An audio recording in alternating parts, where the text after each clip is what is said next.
Yeah, good afternoon, everyone.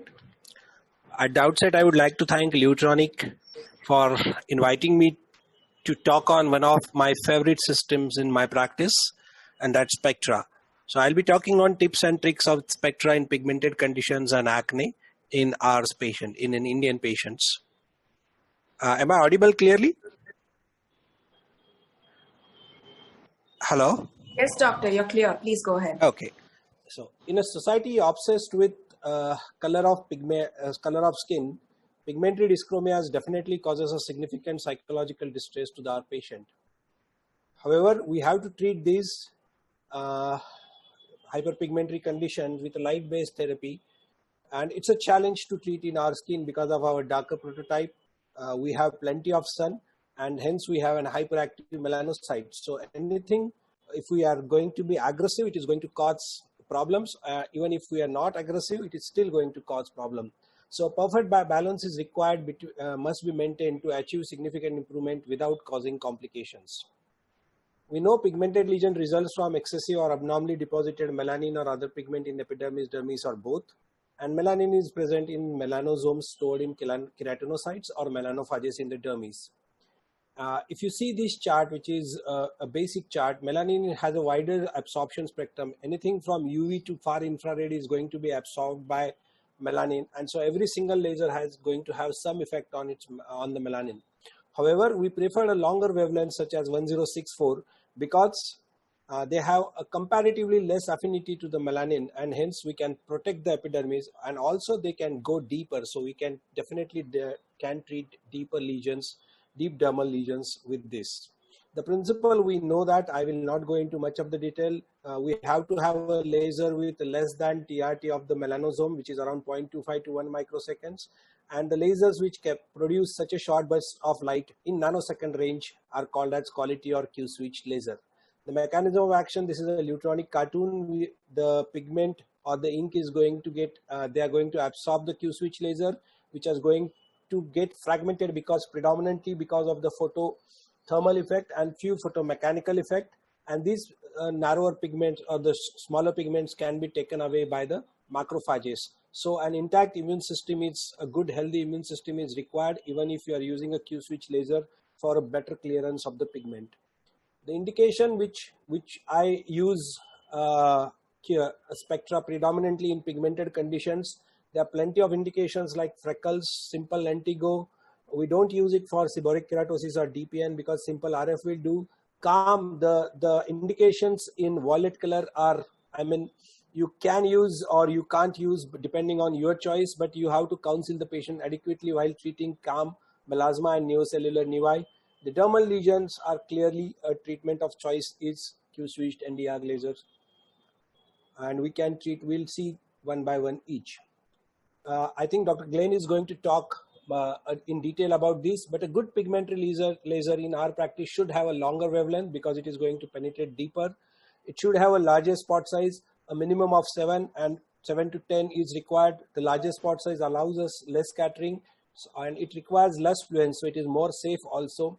It should have a top hat beam profile so that the energy can be distributed uniformly all across the spots and it avoids the hot spots. The pulse duration is as short as possible. Changing the pulse duration from 5 to 10 nanoseconds will halves the peak power of the machine. So you should have a laser with a smallest possible pulse duration available. And I think Spectra has around 5 nanoseconds, which is smallest in the market. It should be fast. The repetition rate should be more like 10. And it should be versatile. You can use it for multiple indication. And I think Spectra fulfills all these things. The handpiece, most of the lasers are available in the market have a zoom handpiece. The disadvantage of zoom handpiece is you have to be always in contact with the skin. As against collimated handpiece, the spot size remains the same regardless whether the tip is in contact or away from the skin. And that definitely adds in versatility and faster treatment of a patient. So Spectra do have a collimated handpiece. Coming to the epidermal pigmentation, it's a very tricky. Traditional book says that you should use 532, but 532 has a high affinity of melanin and hemoglobin both. In our patients, 532 can cause significant problem, especially in the prototype 5, type 4, 5 or 6. A beginner, in my recommendation, should always use 1064 even for treatment of epidermal pigmentation. You may require number of sessions, more 2 or 3 sessions more than 532, but it is not going to cause any problem, any pigmentary complication. 760 nanometer RUVI touch is available with spectra that can be used, which is in between 532 and 1064, and it's a good wavelength to treat epidermal lesions. Correct spot size has to be there if you are using 532, because even a slightly bigger spot size can cause complications. Frequency should be very minimal and there should not be any overlap, and handpiece should always be held perpendicular to the skin while treating. And the endpoint with 532, you never try to achieve a uniform white spot with 532. You try to achieve these endpoints with 1064. With 532, what you should have is an eccentric faint white frost, and the minimal fluence that induces faint eccentric frost should be used while treating. If you use this, it is invariably going to cause depigmentation or hyperpigmentation in our patient. So few of my patients treated with, for freckles, treated with 1064. She is a type 5 skin. So I treated with 4 mm, 9 joules is a pretty high energy, but once in a month for 3 months, and we can able to achieve more than 90% clearance in the freckles. Of course, adjuvant treatments such as sunscreen are must. Another patient, freckles, 1064, 4 mm, 8 joule, and just single session. So 1064 in our patient is going to be very, very effective instead of 532. I use 532 only if there is an emergency. Again, a senile, a seborrheic, or a solar lentigo, solar keratosis, which can be treated with 1064, 4 mm, 9 joules with a good clearance, 2 sessions only, 3 sessions once in 15 days, and significant improvement in her senile lentigo. This is the patient, she wanted a very fast treatment, far off, so I treated her with 532 4 mm, that's around 3.2 mm, 0.7 joules, and in a single session, just in 8 days, there is significant clearance of her freckles. So 532 is definitely going to be fast, but it has some risk. Another patient of freckle, again, I used 532. This is a segmental lentigenosis, or it's a lentigenosis, not segmental actually. She's under treatment, and I'm treating it with 1064, 6 mm, 3 to 4 joules once in a month for 5 months. And in just 5 sessions, we achieved a significant clearance. She may require a resurfacing laser also, but presently we are treating it with 1064 only. This is what I meant by exactly spot size. This patient, freckles, I used a slightly larger spot size with 532 to treat her freckles, landed up in a pigmentation. Fortunately, in hyperpigmentation, which we can treat, but hypopigmentation can be devastating for the patients. Dermal lesions, 1064, it's a safest wavelength. It's a treatment of choice. The handpiece has to be held perpendicular. The results are rewarding. Spot should be used as large as possible, and fluence that induces uniform but faint white cross should be used. It should be uniform, not eccentric as in 532. The procedure is always done under topical anesthesia, and start with largest spot size and a minimum fluence that induces this frost. Uniform coverage without the skip area is the key. And as you go on in the treatment, as the pigment load reduces, you can choose a laser spot size with increasing the fluence after achieving the maximum fluence available with that spot size. So this is my first patient of nevus aorta, which I have treated in my life. So I used 1064 4 mm, a very high energy, 8 joule per centimeter square. I did it once in a month, and in 6 sessions, the aorta has gone, but the lady has a bad pH, which obviously she was not very happy with. So this patient changed my outlook. She presented with a bilateral nevus of aorta, and when we treated her 6 months apart, 6 mm, 4.6 joule, and in just 3 sessions, to my surprise, this aorta completely cleared off. And why I choose 6 months? Because patient turned back to me after 6 months. It's not by choice, it's by force. But this gave us a clue, and at the same time, there are a lot of literature available which says that you should space the session between 3 to 4 months to reduce the total treatment sessions. The end result will be same even if you do once in a month for 6 months or once in 3 months for 2 sessions. So nevus of aorta, another patient with a speckled nevus of aorta, very difficult to treat condition, and I treat it with, but if you see there is some confetti leukoderma, and that's because I treated with a high fluence every month for 5 months. And again, it proves that you should space the sessions significantly. Minimum gap of 4 to 12 weeks, each 8 to 12 weeks has to be there between the treatment of nevus of ota. Otherwise, you will land up with this kind of speckled hypopigmentation, which is a difficult condition and well accepted. So this patient has been treated with 3 sessions, once in 3 months, and we can achieve a significant clearance. As I told you, this patient which has been treated once in 3 months, and in just 4 to 5 sessions, there is complete. This is 5 sessions, and this is 3 months after the 5th session, and we are able to achieve a complete clearance without any complications in nevus of ota. So dermal lesions are rewarding, and this is a ota in a 4-year-old girl. There is a paper from Thailand which says that you should start treatment as early as possible because you can space the treatment longer. You can use a very less fluence because child skin is very thin, and by the time child attended her school, the nevus of ota is almost clear. So we treated this 4-year-old girl once in 5 to 6 months, and just in 4 sessions, 6 months apart, the nevus of ota has been cleared. We didn't treat the under eye area for obvious reasons. I don't want to insert an eye shield in this little girl, but this is done under topical anesthesia and she tolerated well. So this is at end. This is nevus pilus, like cafe au lait. I don't have much collection of nevus pilus or cafe au lait macule, but what we started doing now is combination of 1064 and 532 in one single session. So what I do is I treat the entire lesion with 1064 first, followed by 532 in the same session. And this patient, once in 2 months for 5 sessions, we were able to achieve a complete clearance of nevus pilens, which is otherwise a very difficult condition to treat. Neocellular melanocytic nevi is a debate whether you should treat it or not. You should not treat it, but in India we hardly get a melanoma.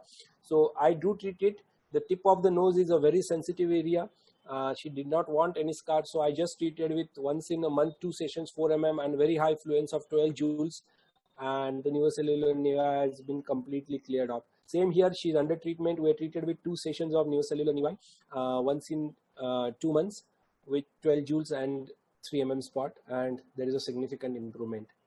Coming to the other acquired dermal melanosis, which is similar to the nevus of ota, but it is acquired. The lichen plus pigmentosus, it is one of the most difficult condition to treat. There is an excessive dermal pigmentation. Medical lines with various tacrolimus or isotretinoin, clofazimine achieves, they do stop the disease process, but it takes a very, very long time to removal of pigment. The medical line we use to stabilize the disease and residual pigmentation is treated with combination of QSL and topical tacrolimus to avoid the exacerbation. We published our study in Journal of Cosmetic and Laser Therapy, and these are few of patients of lichen planus pigmentosus or Reels melanosis, which has been treated with parameters between the nevus of ota and laser toning to achieve a great clearance. So this is 5 mm, 3 joules, 7 session, once a month.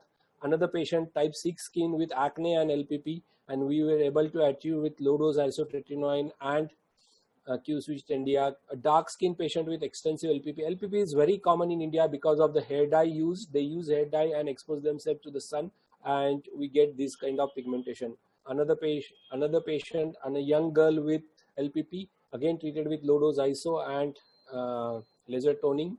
She's been treated extensively with chemical peels, methotrexate and whatnot, not able to clear the pigment, and we just did 5 sessions once in a month of LPP 1064 to achieve a good clearance in her pigment. Another patient, she is under treatment. We are treating her with again the same protocol, and she has almost cleared by 50 to 60%.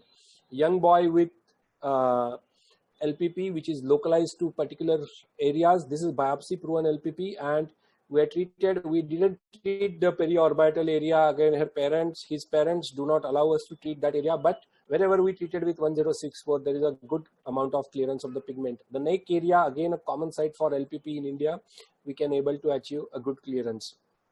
This is a case of query doubtful FD or LPP, where patient refused biopsy, so we treated it with anyway Q-switch tendia and we achieved more than 80% clearance in her pigment.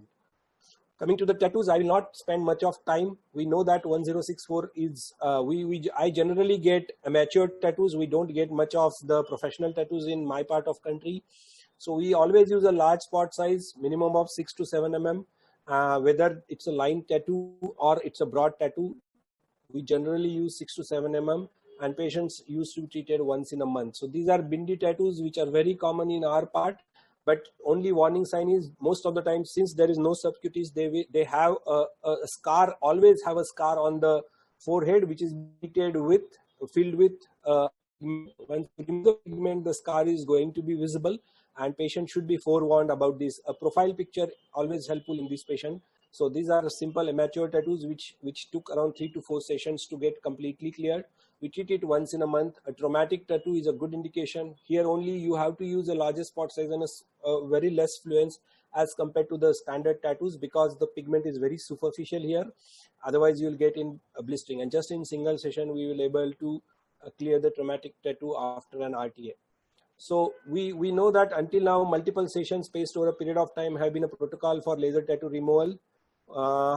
Generally they took 3 to 5 sessions in amateur tattoos and 7 to 10 sessions for professional tattoos. The sessions are typically placed for 1 to 2 months apart.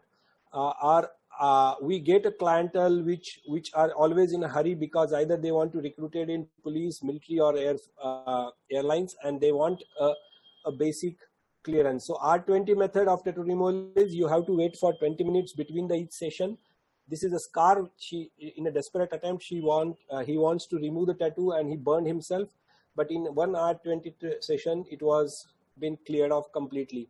Another 2 sessions of R20, there is a scarring. This is my old patient.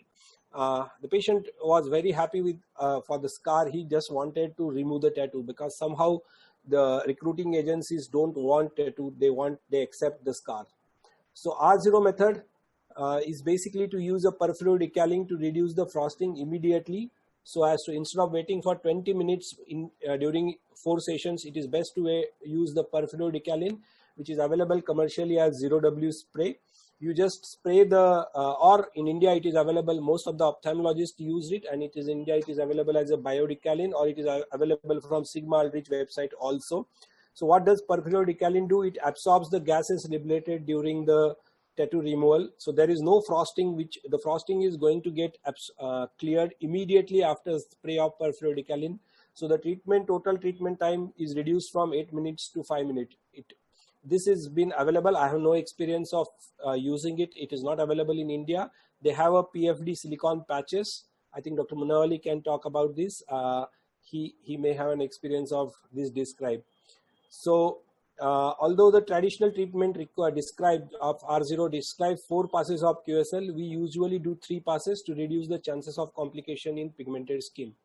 And we published this study. We compared the whether R0 is really efficacious, because this Kirby-Desai scale tells us about the approximate number of sessions required for removal of tattoo, and we compared R0 with R20 Kirby-Desai scale, and we find that R0 works really fast, although there is a slight chance of scarring. So this is a tattoo treated with R0 method, and there is a complete clearance in just 2 sessions of R0 method. So in 2 months we can clear the complete tattoo. Otherwise it would have taken around 6 to 8 months.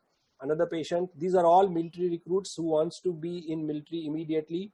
So we just treated with R0 combined with an ECO2 laser, and just in 1 session, 1 month post treatment, the tattoo is almost completely cleared. Again, R0 with RBM YAG, and we can able to create the tattoo completely. Some tattoos have ferric oxide, which can turn into ferrous oxide and can land up in hyperpigmentation, and the only option here is excision of this pigment.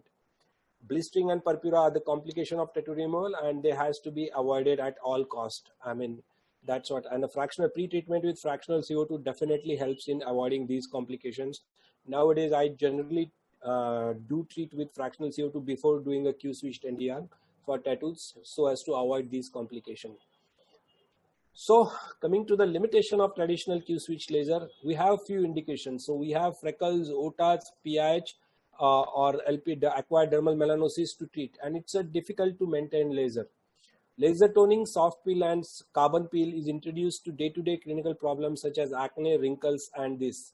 So laser toning is a treatment method using 1064 nanometer wavelength in a Q-switched mode without carbon lotion for melasma, pigmentation, and scars. It uses low fluence multipass technique. The principle is subcellular selective photothermolysis. Basically, in selective photothermolysis, we kill the cells, and because of the cell death, inflammation follows, which results in repigmentation and recurrence. Now, if you keep the, you can just destroy the melanin inside the cell without killing the cell. The inflammation is kept to and since there is no death, the inflammation and heating is kept to the minimum, and which results in less recurrence. So the earlier report which says that with the Q-switched Nd:YAG laser, melasma often exacerbate is not true anymore because of subcellular selective photothermolysis. I generally don't see a melasma, and this is a schematic adapted from Journal of Electron Microscopy. It's a real for electron microscopy, which shows a melanocyte with a long dendrite process in a patient of in a zebra skin, I think. And this is after laser toning, where the dendrites had been cut off, but the nucleus of the cell is intact. And this they termed the principal dendrectomy. The point here is, you are not killing the melanocyte, you are not destroying any cell, you are just making the melanocyte go back to its resting place. But that also tells you that the melasma can recur after your treatment. So the principal procedure is very simple. I think we all know how to do laser toning. It's a very, very simple. It's a 15 minutes job. Advantage, it is convenient and easy to perform. Shorter operation times, less than 15 minutes. No bleeding, crusting or scabbing. There is no downtime. Minimized pH and cannot be used. So we published this review article on laser toning in melasma. And what we also have an Indian recommendation where we say that a laser should be used for treatment of melasma as a third option. First is, of course, your medicine. Second is chemical peels. And if the patient do not respond to this, we can offer the patient to the melasma with adequate counseling with Q-switched Nd:YAG laser, laser toning with Q-switched Nd:YAG laser. So this is a patient which she's been treated with 10. This is a polarized image, and we can see significant reduction in pigment after 10 sessions. A young girl with melasma and some amount of PIH. We treated her with laser toning around 11 sessions with a very good clearance of melasma. She was not responding she was not on hydroquinone. She just has albumin based depigmenting cream, sunscreen and laser toning. So it often produces a partial clearance in melasma after 11 sessions. This patient again responded very nicely to laser toning. A very difficult patient to treat. He has used a lot of topical steroids. He was he is very sensitive to hydroquinone. So we have a very few limited options to treat him. And with laser toning, the pigment has been significantly reduced. Another patient with acne and melasma, we treated her with laser toning and carbon peel, and she responded nicely to the melasma. Melasma in combination with alternate with microneedling and topical vitamin C serum, and there is a good clearance and another partial clearance.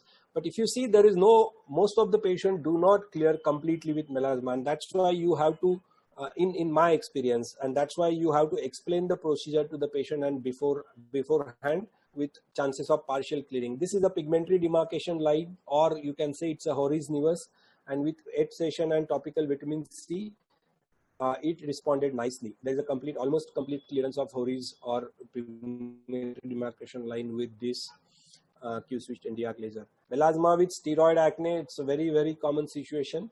We first treated with a carbon peel, isotretinoin in low dose isotretinoin and a laser toning, and she responded nicely to the treatment. But not all patient responds.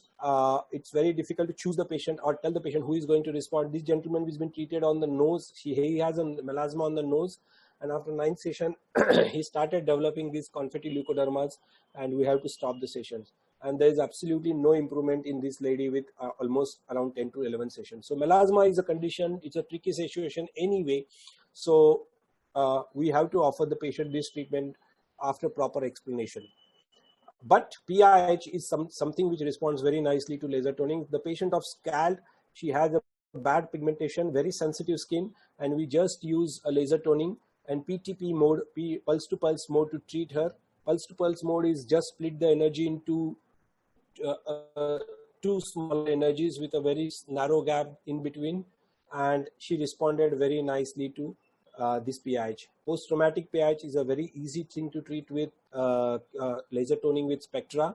Another case of post-traumatic PIH, post-burn PIH, again she had partial response, but patient discontinued the treatment after that.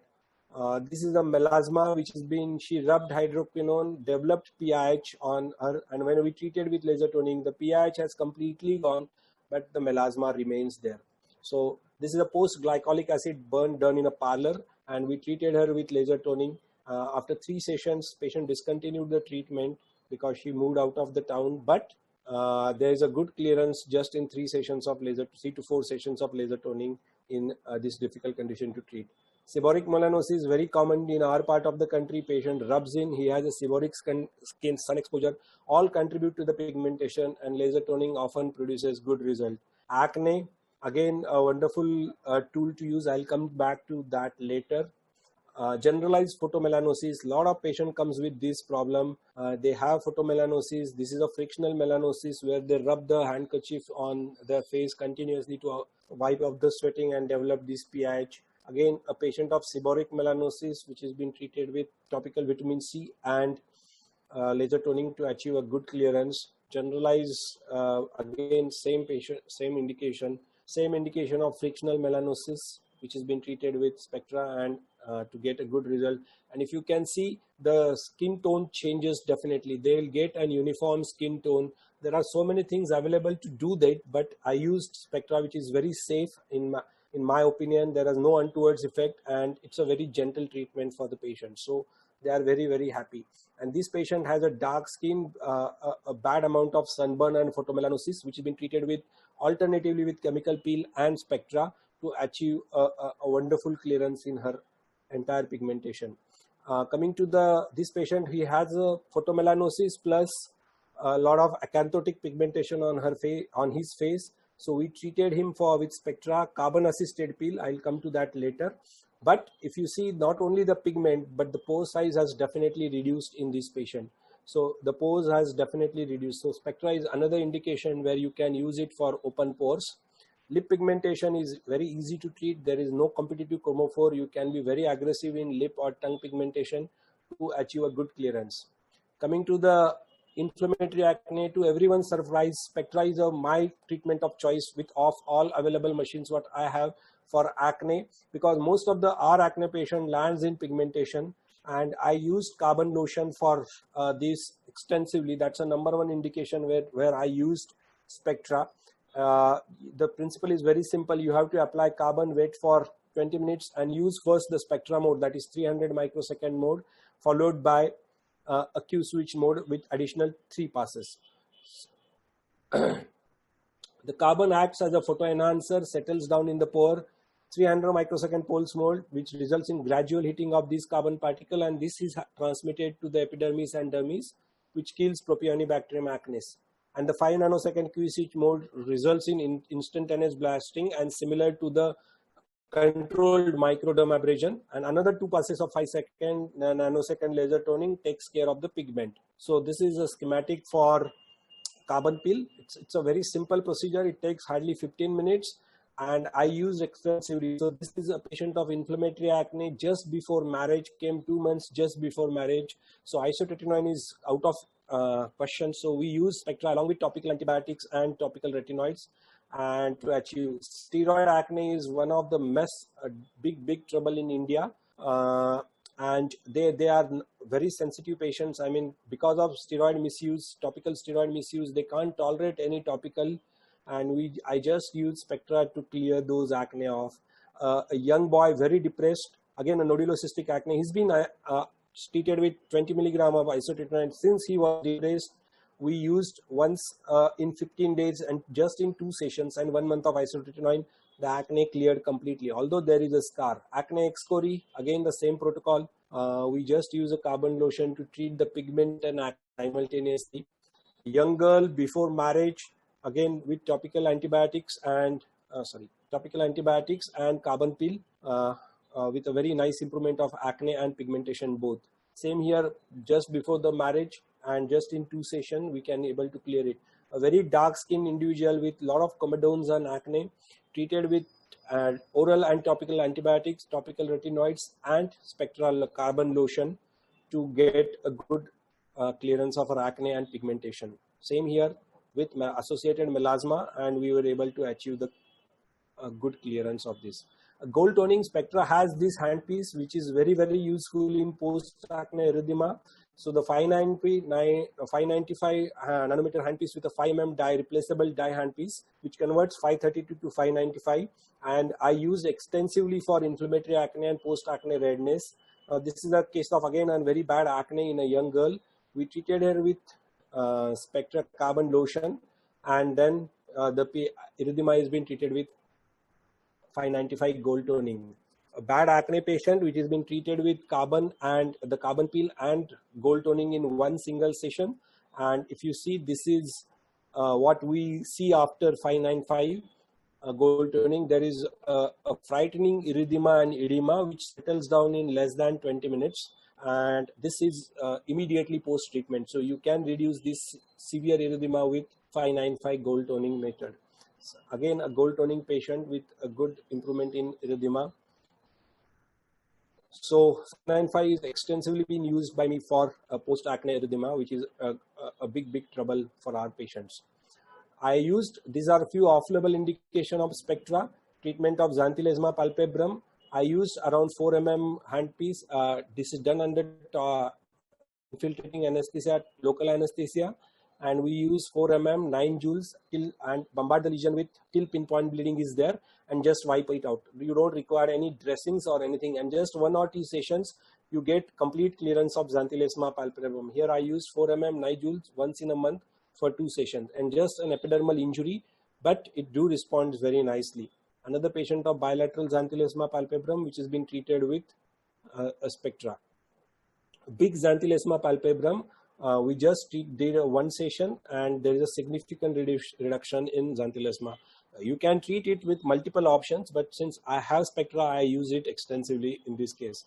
Onychomycosis is again becoming very popular with Q-switch. Either you can use a Q-switch mode or a 300 microsecond mode to treat onychomycosis. This session is being done in a Q-switch. I used around 4 joules and around 9 to 11 joules per square centimeter and 80 pulses per nil to achieve. He is not on any oral or topical antifungals henceforth.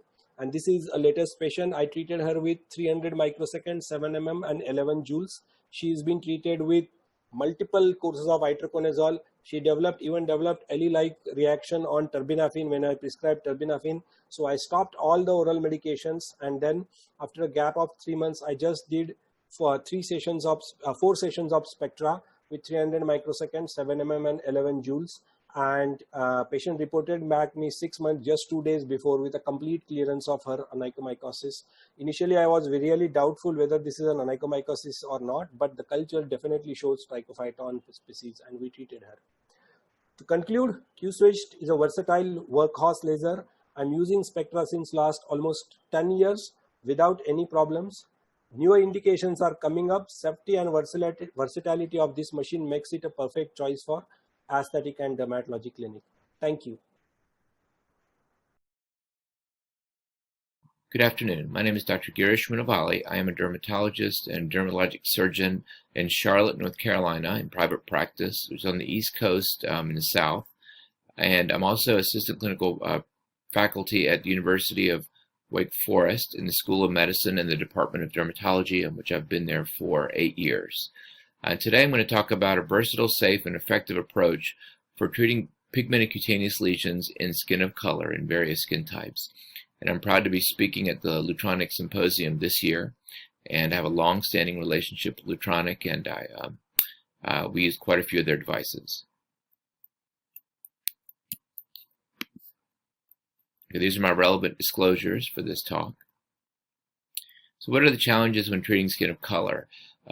Non-specific energy absorption by relatively large quantities of melanin in the basal layer of the epidermis can increase unintended non-specific thermal injury. This can lead to a higher risk of side effects such as permanent dyspigmentation, textural changes, focal atrophy, and scarring in the darkly pigmented patients. Competitive absorption by epidermal melanin substantially decreases the total amount of energy which reaches these deeper dermal lesions. So it's difficult to achieve the degree of tissue destruction necessary to affect the desired clinical result. Epidermal melanin absorbs approximately 4 times as much energy when irradiated by a 694 ruby as when exposed to a 1064 nanometer beam generated by the Nd:YAG laser. So these relationships with absorption of wavelengths we all have to keep in mind in allowing greater penetration of longer wavelengths into the dermis and minimizing epidermal damage. Some of the common device treatments in skin of color, ethnic skin, are obviously pigmented lesions, lentigines, and here we might use a photomechanical, which is a Q-switched or pico, versus a photothermal millisecond domain, which we use a lot of IPL in our practice. Epidermal growths or age-related accumulation of these, such as seborrheic keratoses or DPNs, are very common to treat. Dermal lesions, such as xanthelasma, which we'll talk about. And then acne scarring, which are sequelae of acne, which appear in over 50% of patients with acne. The appearance can be worsened by photoaging and sagging of the skin. Non-ablative fractional lasers we use to heat the dermis, remodel collagen, and improve the depth of scar. So what is my approach for skin of color? Well, I use an array of devices, RF microneedling or even conventional microneedling, non-ablative fractional devices, Q-switched or picosecond lasers. We also use chemical peeling and topicals, all in conjunction to improve the surface, the contour of the skin in these patients. This is just a table showing some indications on your left and then what treatment options we might use. And I'll just pick a couple of these. For example, for the telangiectasia, I might use the pulse dye or the extended pulse dye or the long pulse 1064 for treating facial telangiectasias, specifically if they're venulectasias. Mottled pigmentation, I might use IPL if in a skin type 4. I tend to focus on Q-switched and picosecond, either the alexandrite or the YAG, or some cases the 532. For acne scarring, for example, we would do fractional resurfacing or RF microneedling, and potentially pulse dye laser, or we could use the nanosecond 585 on the spectra, which I use quite a bit for this condition, and we've published on that. And sagging and laxity, which you don't see as much in skin of color, we would use either RF microneedling or even potentially microfocused ultrasound. So this is some laser basics. Q-switched lasers, the pulse width is in the nanosecond domain, 10 to the negative 9 seconds. And if we're treating, for example, tattoos, we generate a photomechanical effect with shock waves generated by the interaction between the dye and the laser. Some advances over the years that I'm sure you're all aware of are the development and advancement of picosecond lasers. And there are multiple wavelengths now, 532, 730, 755, 1064. These are all wavelengths now that are available in picosecond lasers to use in practice. With picosecond lasers, the price and maintenance requirements of these devices are still relatively high. In the United States, the U.S. tattoo market was the original recipient for these devices, but what we're finding is not as nearly as lucrative as we might have thought. So we had to come up with other indications for these picosecond devices, specifically rejuvenation for photoaging, acne scarring, melasma, facial pigmentation. All of these became indications as we started to develop more uses for the picosecond lasers. Here's just some examples of tattoos in the U.S. What we're finding through studies is these tattoos are getting more complicated, more dense inks, more different types of inks, and larger in size. They're essentially becoming a lot harder to treat. Having a tattoo like this, which is actually a relatively easy one, which is a single color black tattoo, and this is a result after 6 treatments with the Spectra Q-switched 1064. These are very achievable, and in fact, you could get even more improvement with this over another series of treatments, or switching to a picosecond laser. But the more complicated and more dense the ink is in the tattoos, the harder they are to treat. What about other indications? Well, let's talk about congenital pigmentation. We see this condition, nevus of Ota, nevus of Ito, in our practice. This is a very interesting patient who I had many years ago who taught me a lot about using these devices. This is a condition, phygomatosis pigmentovascularis, that is congenital and quite rare. And there are 4 types, of which this was type 2. And you can think about this as a collision of a port wine stain with a nevus of Ota in the same patient. And you can see that slate black blue pigmentation over the whole face. And on the jawline and the upper lip, there was some evidence of port wine stains. And so this patient was Filipino and obviously very distressed by this condition.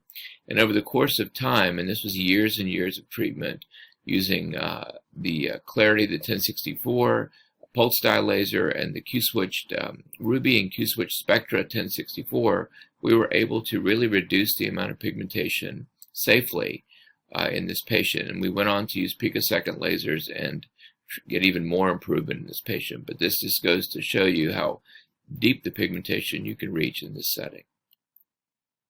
Other pigmentary considerations, acne and post-inflammatory pigment is a big issue in our practice, along with post-inflammatory erythema, melasma, and hyperpigmentation. The acne pigmentation, the sequelae of acne can be broken down. This is an article that was published and some data that's available showing there are several different sequelae that actually can distress the patient more than the acne itself. Scarring, obviously, we can see in over 50% of patients, but I see a lot of persistent acne erythema, post-inflammatory hyperpigmentation, all present at the same time in these patients. And that's not even to consider the psychosocial impact of acne on these patients. These are the big ones we deal with in our practice, in addition to acne scarring.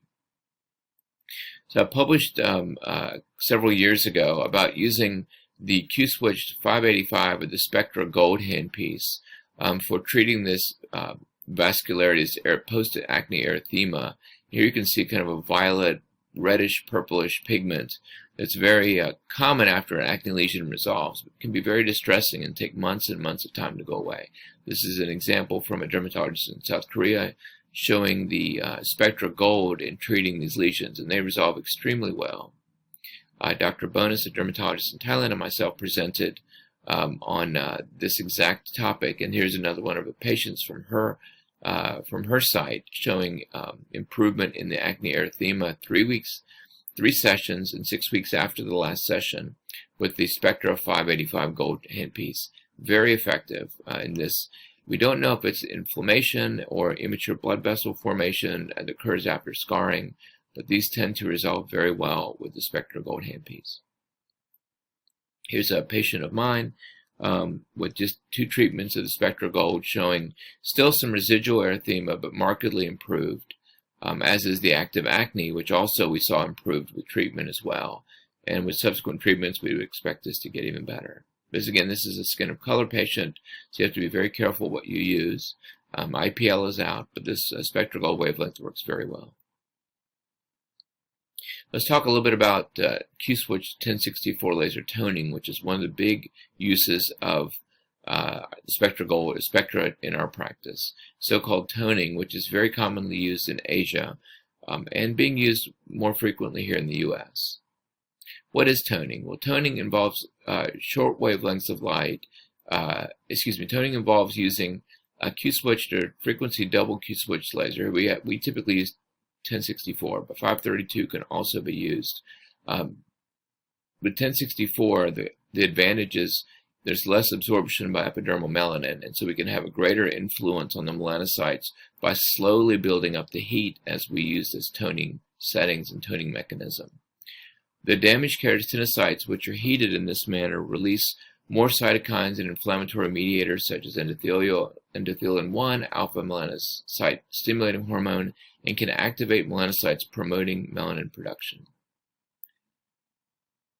A low fluence YAG, which is what is used in toning, very low fluences, can interrupt this cycle by fragmenting the melanin granules and reducing the number of melanosomes without thermal cellular destruction in a mechanism that's very safe and very, very easy to do. So here's an example. This is an African American female with some post-inflammatory pigmentation, probably from allergic rubbing or so forth, or some perioral dermatitis. And in this, we're just gently taking the Spectra handpiece, the 1064 on a larger spot size with the hertz of about 8 to 10 hertz, and gently heating up the pigment until it turns mildly erythematous. That's your endpoint with this treatment.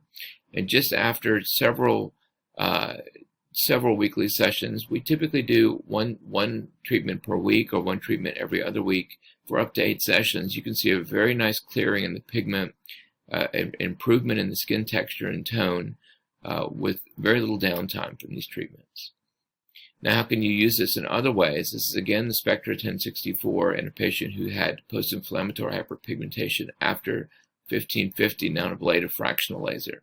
You can see on the left side the post-inflammatory pigment, and it resolves very nicely. This was after 6 treatments, weekly sessions with the Q-switch 1064 toning. Here's another patient, again a very dark skin type 5, skin type 6, who had post-inflammatory hyperpigmentation after acne, and also probably some UV damage there. And you can see some nice lightening in the pigment. And here you can see cross-polarized. And one reason I included this was to say that this treatment, although it seems relatively straightforward and easy, you can easily overdo this. So if we look in the post picture, we can see the development of some confetti-like hypopigmented macules. Even though this is a non-thermal treatment, you can overdo it and get hypopigmentation. So what I recommend as pearls is to just stop your endpoint when you get some mild erythema. Don't overdo it, and don't do too frequent of treatments. You'll still see improvement, but we'll be able to avoid this confetti-like hypopigmented macules that occur from overtreatment. Here's another example. In the top half is post-inflammatory pigment from acne, and in the bottom was just some mild hyperpigmentation after UV exposure over time. And both of these resolved with the 1064 toning very nicely, with really nice improved facial clearing, contour, and clarity to the textural skin, which is very desirable in skin of color as well. This is a more complicated patient who had a couple reasons for post-inflammatory pigment. Again, she was darker in general. She had mottled hyperpigmentation in the forehead, the cheeks, along with post-inflammatory pigment from acne. And again, using the same toning treatments, 5 treatments to the whole face, we're getting a nice clearing of the dark patches as well as the post-inflammatory pigment macules on the skin. There's some really good papers on melasma, and again, this being an Asian audience, I don't have to educate on the treatment of melasma with lasers and the mechanism of action, but we will talk a little bit about that melasma in these patients following. We know that melasma is characterized by epidermal hyperpigmentation, possibly caused by an increased number of melanocytes, the activity of the melanogenic enzymes that overlie dermal changes, which are all induced by solar UV radiation. We know that we see increased melanin and melanosomes in all epidermal layers. Abnormal melanocytes on sun-exposed areas are overactive and generate melanin granules, which disperse to the keratinocytes. The melanophages in the dermis take up some of the incontinent pigment, and they persist, causing this hyperpigmented appearance. What's become known of late over the past couple years is the impact of other growth factors such as VEGF, or vascular endothelial cell growth factor, inside the melasma patches on the skin that is likely playing a role. In this case, it shows increased vasculature, which can lead to more persistent melasma.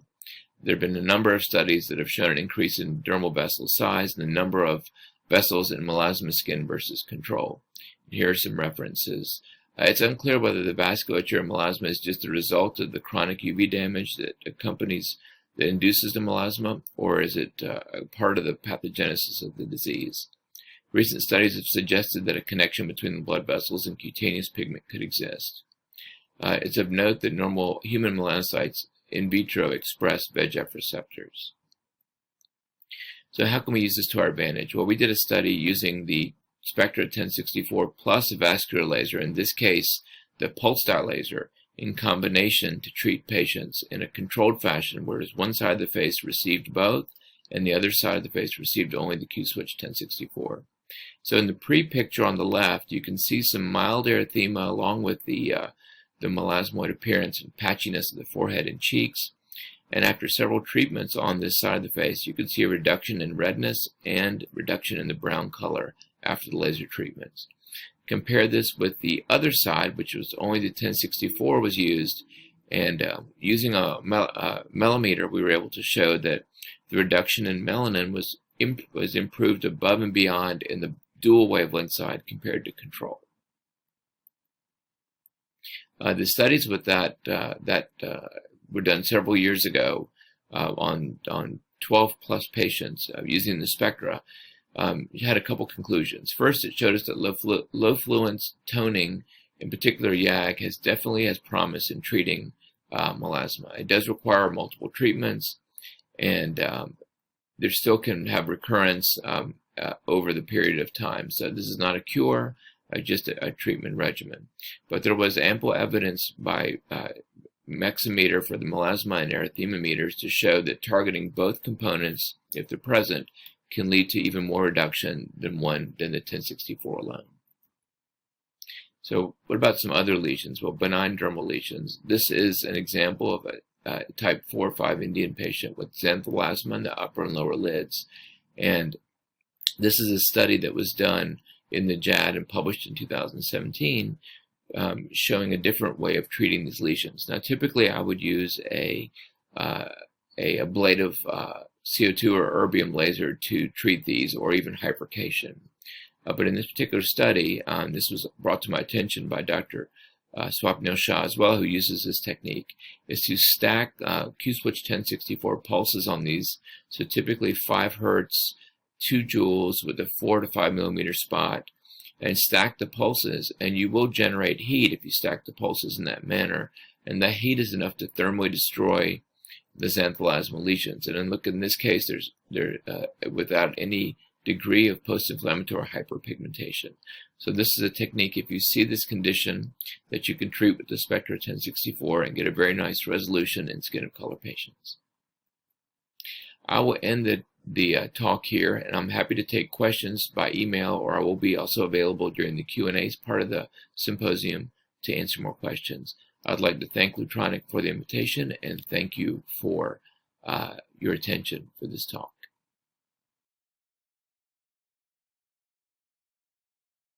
You'll see my screen? Yes, doctor, we can see you.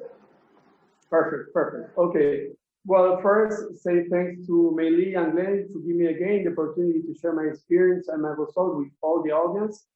This is my title. I start now. First, I am KOL of Lutronic. I received conference fee. All DNA photos that you are going to see are patient treated by me. First question I ask myself, let me look at, okay. First question I ask myself, why, if I'm so happy with Spectra during 7 years, did I think about changing to Pico Plus? Well, I have 5 reasons. The first one, my main activity was and continues to be tattoo removal. I treated a lot of patients every day, no less than 10. I wanted to improve the result for light colors and residual tattoo ink. Like all these cases treated by me in my nano period. As you can see here, we have residual green and light blue and different kind of color or different kind of particle for ink, and I want to get more improved. The second reason, I live and work in Argentina. Majority of our population are skin type 3 and 4, like all these sport gods that for sure you know, and our typical fans who travel around the world, all time 3 and 4. The third reason, I have great results in skin improvement with CO2 laser, for sure, but with a lot of PIH. Like this case, as you can see here, a great result with a great reduce of all the wrinkles around the periorbital area and all the face. But you need to handle with that, with a prolonged PIH, several months, not less than 6 months. Not all the patients are agree with that. And again, not only have a grade of PIH, at the same time when I treated the patient with CO2, I have a longer treatment recovery time. Like this case, with a great result with a 60-year-old woman, with a reduce all these wrinkles, but with this kind of quality of post-treatment recovery time, more than a week. My fourth reason, in my experience, I still have PIH in some cases of pigmented lesion treatment and tutor removal in my nanosecond period.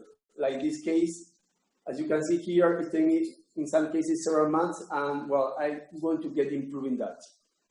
That's why in my actual period, in picosecond period, I was able to treat it, tattoo removal, pigmented lesion, and when I talked about skin improvement, as my colleague, I use the Hollywood peel or spectral peel, and I introduce you, all of you, about the LAOB, laser-induced optical breakdown. Only to remind you that there's a great difference between most of the devices, laser devices, to work in millisecond or microsecond. They cause photothermal effect instead of quick switch laser that work in nanosecond or picosecond and give us a photomechanical effect. But not all quick switches act the same way, because if you still have a nanosecond device, you have the two effects. Not only photomechanical effect, you still have photothermal effect and leave heat to the surrounding tissues. That's why in some cases you can reach side effects. If you have a picosecond laser, for sure you are close to a complete photomechanical effect. This allows us to reduce the side effects and complications. This drawing helps us to know that any kind of laser go close to the millisecond, they're going to reach a great photothermal effect and really low photomechanical effect. Opposite that, any kind of laser go to the picosecond domain or the pulse width, we can obtain a great photomechanical effect, but really low photothermal effect. In the middle, we have a lot of laser, like here, the picoplus, and here, the spectra. Another reason is the same amount of joules, close to the same, 1 joule and 1 joule. If I send in a large pulse width, for example, 5 nanoseconds, I only reach a peak of power of 240 megawatts. But if I send similar joules in a less part of time, less than 1 nanosecond, I can reach a great peak of power of 1 gigawatts. And this helps us to reduce the size of the particles. I can obtain more particle disruption in more high powers.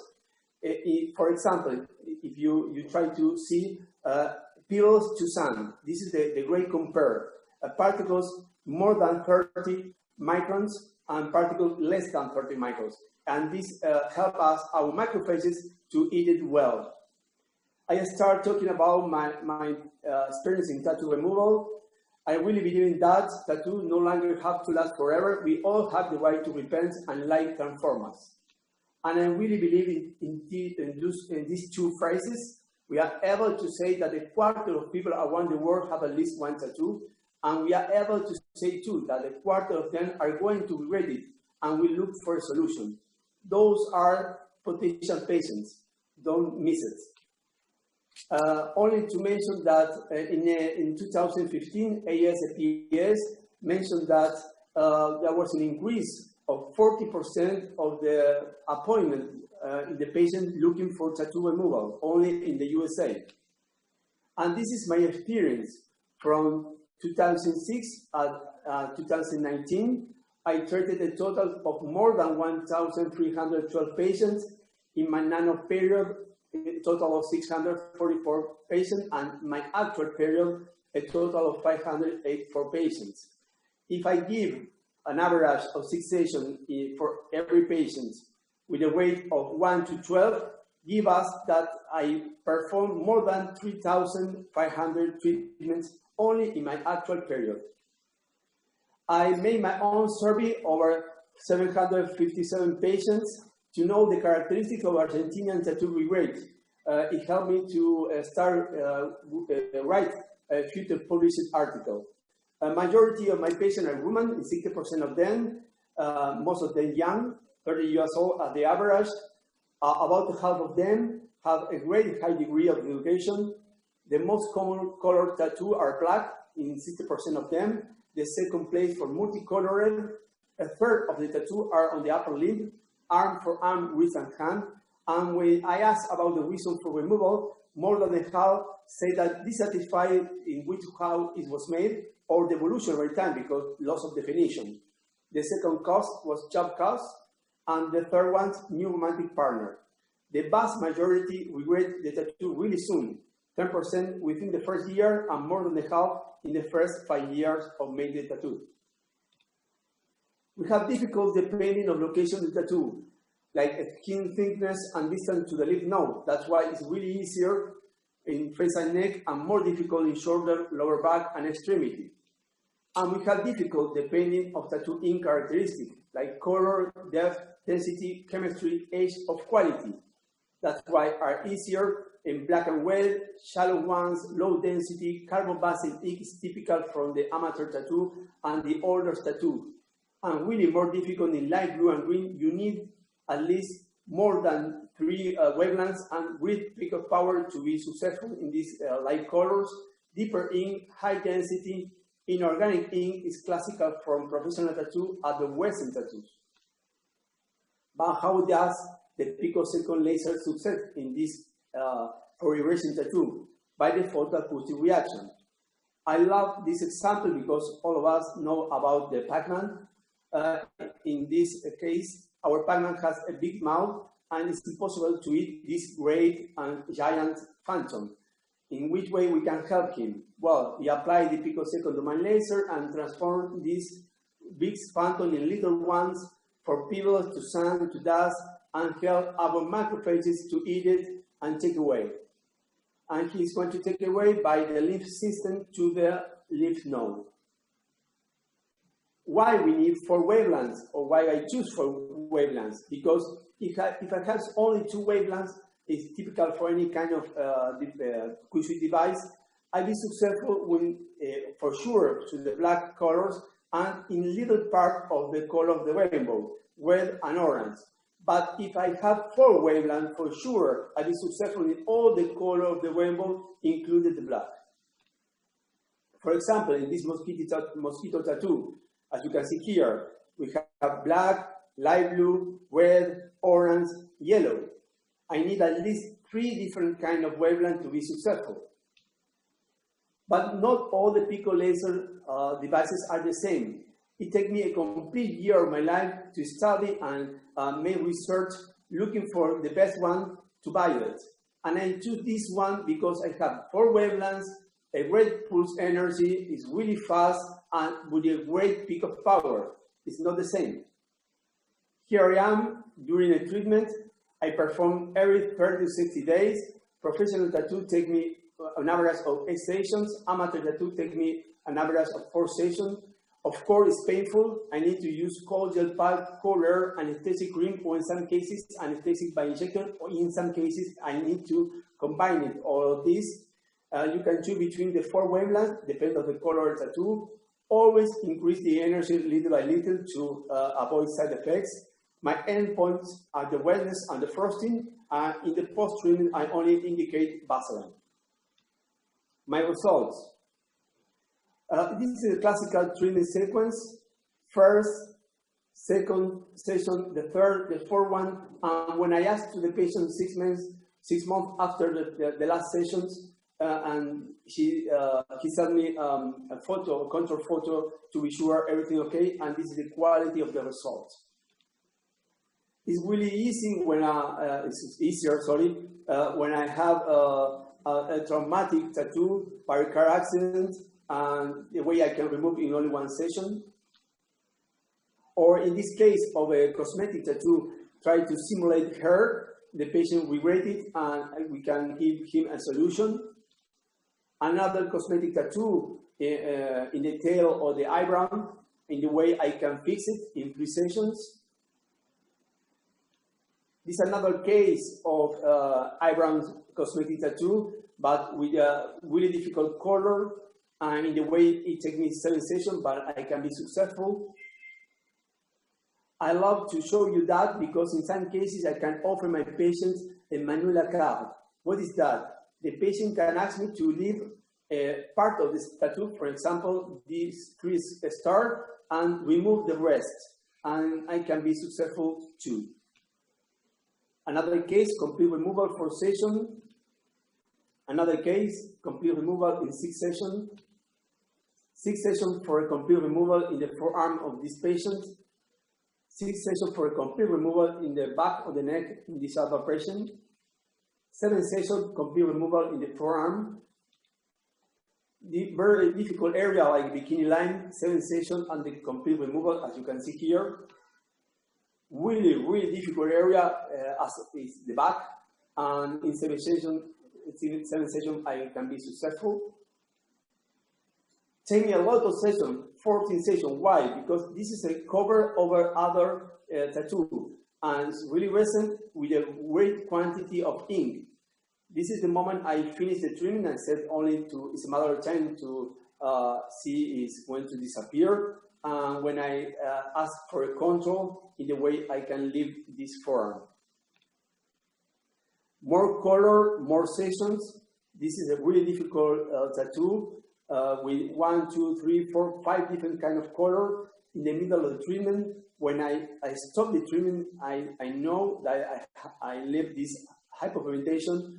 And when I ask for a photo for control, few months after the last session, the patient will recover from the hyperpigmentation, and I leave this leukoderma over there.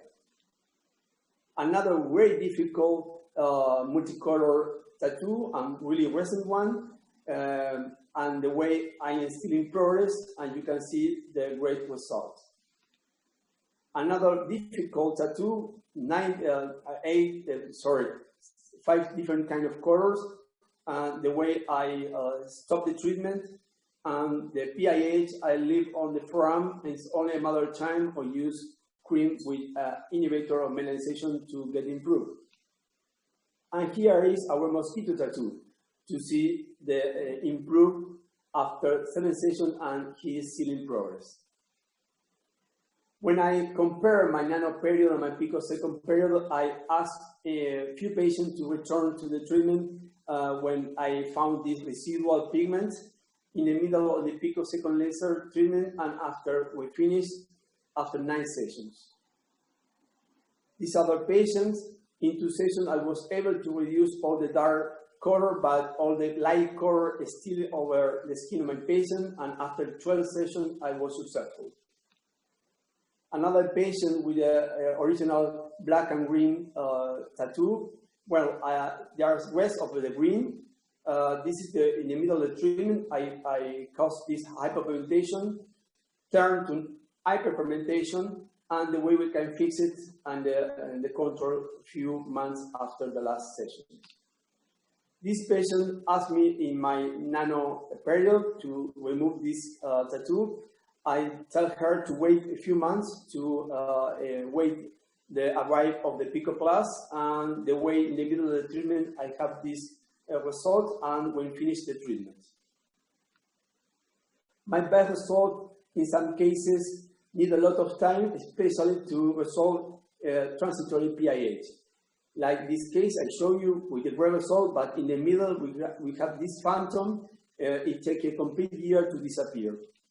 Or this another case again, before photo, when I finish the treatment, and after a year to see this complete removal in the forearm of this patient. My parameters, I always go step by step. In 1064, I start in 1 joule and rising. In 532, I start in 0.6. In 595, I add from 2.8 to 3.6. In 660, from 2.0 to 2.8. When we talk about pigmentation, always remind that epidermal or shallow ones are really easy to remove. Different kind of laser can do it. We can obtain temporary or permanent elimination depending of the lesions. But when we talk about deep dermal, it's really difficult to remove. Only a few lasers can do it. Only look for Q-switch, please. We obtain a clearance. In some cases, PIH and paradoxical effect need to avoid it. And always remember that we are looking for eliminating melanosomes, non-melanocytes, as our colleagues said before. And how can I avoid PIH in deep dermal benign pigmental lesion laser treatment? By this. As Dr. Shah says, is the concept of dendritectomy. We apply the Q-switch laser, and we are able to destroy the melanin inside the melanosome inside the dendrites, but keep intact the core of the cell. That's why we can reduce the side effects. And the other way to do it is by the concept of laser toning. Apply several times the laser over the skin, over the pigmental lesion, but with a really low quantity of joules, really low power. That's why we can obtain the subcellular selective photothermolysis without thermal damage. This is our endpoint and mild rednesses over the chin of this patient and the way we can fix this pigmental lesion. Another result, dark cycles in the male. After 4 sessions, only 1 session in this patient with lentigo. A melasma taking 6 sessions or more in the profile. Another melasma 4 sessions in the upper lips. These Otanebus taking 40 sessions, and the patients are really happy not only for the improvement in the color of the skin, at the same time for the quality of the skin, because I can be successful and reduce the wrinkles in around the periorbital area. All these Otanebus in 4 sessions have been successful, and I want to show you this kind of vector system to show you the quantity of brown points or brown spots I can reduce inside the dermis, as you can see here. Another difficult lesion like giant congenital nevus, in a way I can reduce the amount of color in this pigmented lesion. Another difficult lesion like beard mark, and the way with these parameters I was successful in 4 sessions. And really difficult ones and really rare, a giant nevus pilus with these parameters, and a complete year of control, here the date and here the date, a year of control after the treatment. We leave this area to be sure that have a control area when we finish the treatment. And this good result helped me to publish in this Journal of Plastic Surgery. You can free download from this link or ask to Lutronic for this article. Really fashionable at this day. The patient asks for genital whitening, the way I can obtain these results after 4 sessions. And these are my usual parameters. For deep dermal lesions, I use 1064 with this laser beam, with these jewels. For Ota nevus and Spanish nevus, for 1064, this laser beam and this amount of power. And the shallow one, 532 with this laser beam and this really low quantity of tools. Picoplast helped me too in my plastic surgery activity. For example, in this keloid, I was successful not only by the infiltration of corticosteroid and cyclofluoracil to reduce the size of the scar. At the same time, I applied the 1064 to reduce the pigmented lesion, and this is the way I can be successful.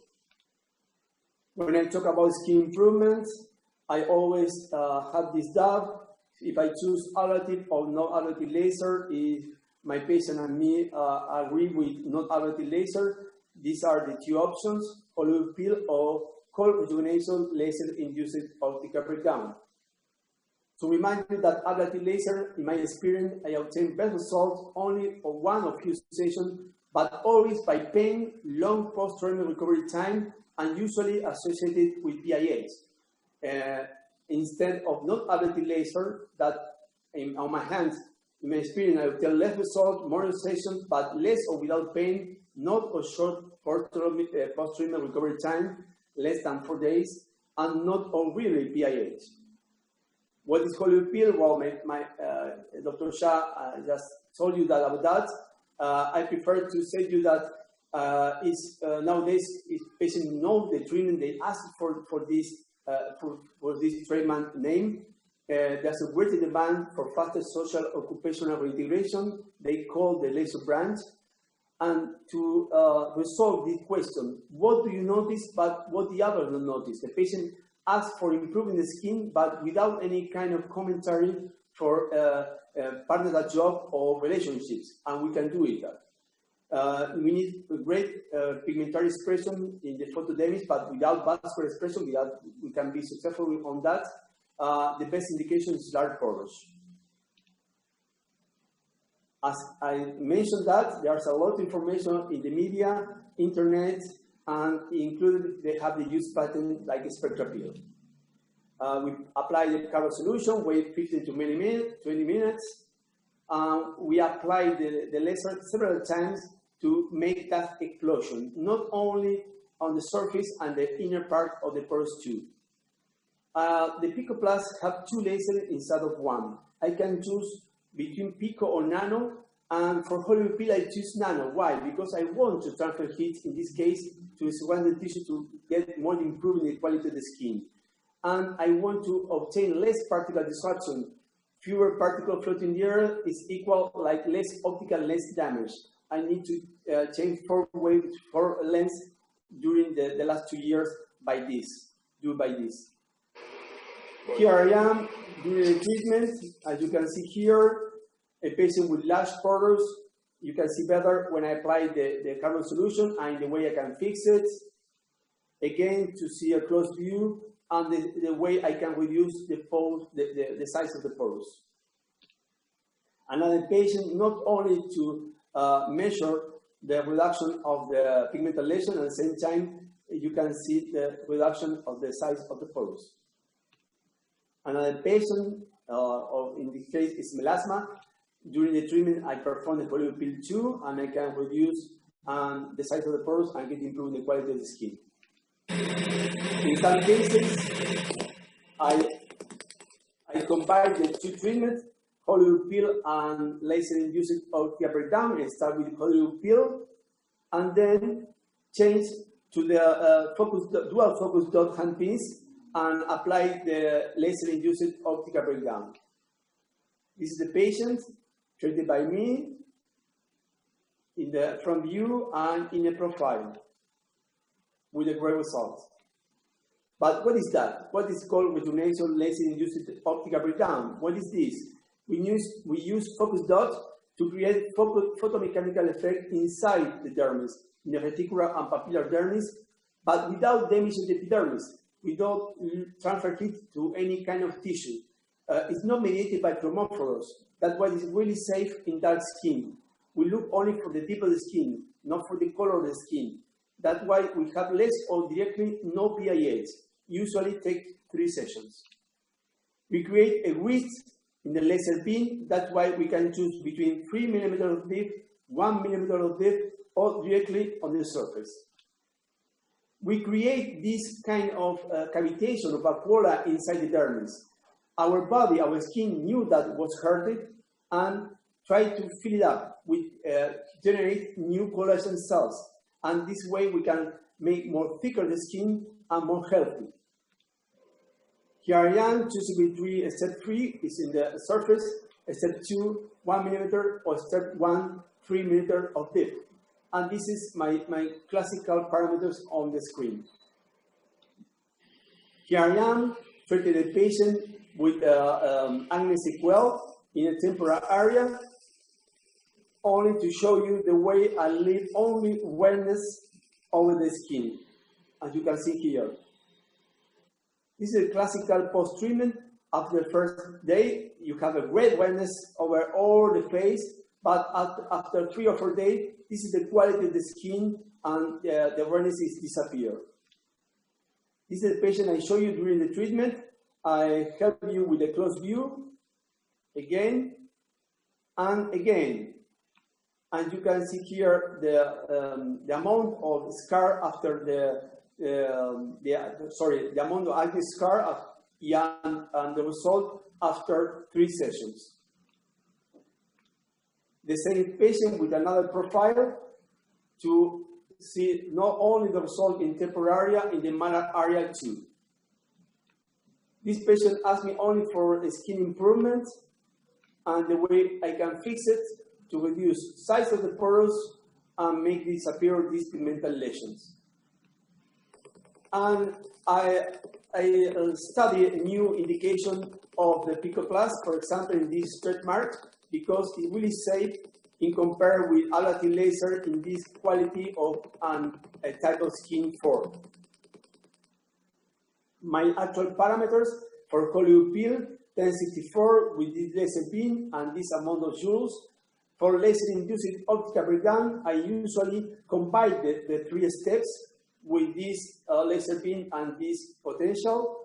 And in laser-induced optical breakdown on a straight map, this is my actual parameter, but I still study about that. Always post-treatment indication, I indicate moistening, sunscreen, high inhibitor of melanization like tranexamic acid, kojic acid, and hydroquinone, and that my ideal weight for Hollywood peel and laser-induced optical breakdown are 3 to 4 sessions. In conclusion, and finish my presentation, deep pigmental lesion treatment on dark skin are safer if they are treated with picosecond laser, for sure. Not paradoxical effect at all, and not or less PILs. If you don't want any recovery chance in your face skin improvement treatment, please choose Hollywood peel. If you can allow 3 or 4 days with facial erythema, my choice is laser-induced optical breakdown.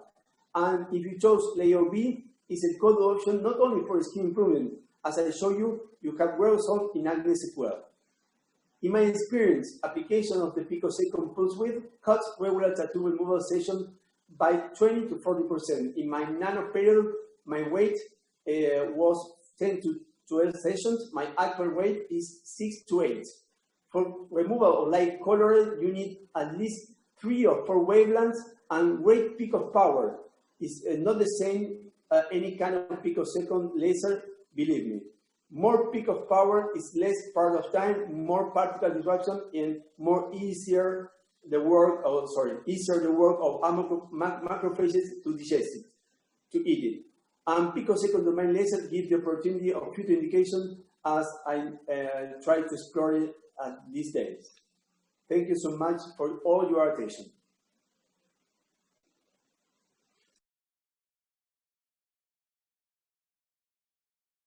Are we there? You see my slide okay? Yes, doctor. It's there? Jolly good. Right. Well, thank you very much indeed for that kind introduction. I will now launch into the reason why I think the Spectra XT is the maestro of the nanosecond domain laser. You have to realize that all lasers are not created equal, and in fact, some are created more equal than others. And I believe that the Spectra XT is one of these lasers that is created more equal. First of all, it's basically 5 lasers in the one system. The base wavelength is the 1064, and then we frequency double that to get 532 green. And both of these are at nanosecond domain pulse widths. Then what sets Spectra aside is the fact that we have a micropulsed pulse width, 300 microseconds. And then with the addition of 2 dye handpieces, we can add 2 wavelengths for other indications, 595 nanometers yellow and 660 nanometers red. And with these array of wavelengths and all the handpieces that I'll come to shortly, we can deal with all kinds of pigmented lesions, epidermal, dermal, or compound. We can deal with all kinds of tattoos, as you've seen from all of the speakers. And because of that 300 nanosecond micropulse mode, we can expand the practice. And that's where XT in Spectra comes from. Expand your practice, expand the indications into skin rejuvenation. So let's look at what makes up the ideal Q-switched neodymium YAG laser. Well, first of all, we have to have a true nanosecond domain pulse width. In the case of Spectra, under 2, equal or under 2 joules per square centimeter, we have a true 5 nanosecond pulse. And as we increase, that creeps up to 7 and maybe up to 10 if you go really high. But all of these are still within the criterion for selective photothermolysis. So, the importance of pulse width on target selectivity and tissue destruction has already been very nicely covered, but I'm just going to go into it again. So here we have a little model of the skin, and here we have a target in a structure. Now, this could be a cell, or it could be the little fibrotic envelope that has formed around a tattoo particle. In the good old days, we had continuous wave lasers with pulse widths in the second domain. And what happened was you got this long pulse. Even when it was a chopped or gated pulse, you were looking still at 100 milliseconds. So what happens is, of course, that the target absorbs this energy, but because it's a long pulse, that gives the heat time to be conducted to the surrounding normal tissue. And yes, the target was destroyed, but there was a lot of collateral damage in the tissue surrounding the target. So we could call that semi-selective destruction. So then along came photothermolysis with Anderson and Parish's paper in 1983. And here again we have our target and we have our encapsulation.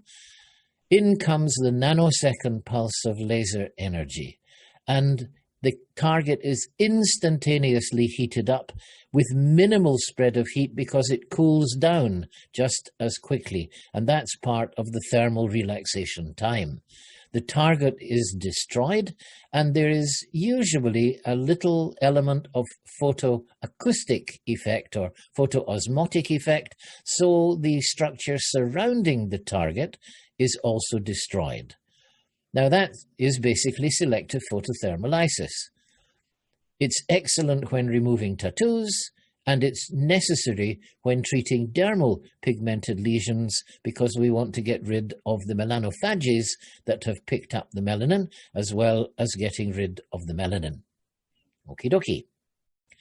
So in order to maximize the magic of our nanosecond domain lasers, one thing we all need to do is to understand and apply the principles of laser-tissue interaction, the science. The pulse width is incredibly important. As you've heard from all of the speakers, the shorter the pulse width, the higher the peak power. And it's not just the peak power, it's also the peak power density, the irradiance in watts per square centimeter. That, more than any other parameter, determines what the laser-target interaction and reaction is going to be. All right. So, when you set the fluence on your Q-switched or even your picosecond system, you're not really setting the fluence. What you're actually doing is asking the cavity, the laser cavity, to produce a power density in watts per square centimeter for the given pulse width that will give you that fluence. So the fluence is an end point, it's not a starting point. Fluence in joules per square centimeter is calculated by the power times the exposure time in seconds divided by the area of the spot in centimeters squared. So let's look at this. 1 watt per square centimeter by 1 second irradiation gives us 1 joule per square centimeter. Jolly good. But 1000 watts per square centimeter by 1 millisecond also gives us 1 joule per square centimeter. Now in the first one, there will be very, very little tissue heating, if any, photobiomodulation, low-level light therapy.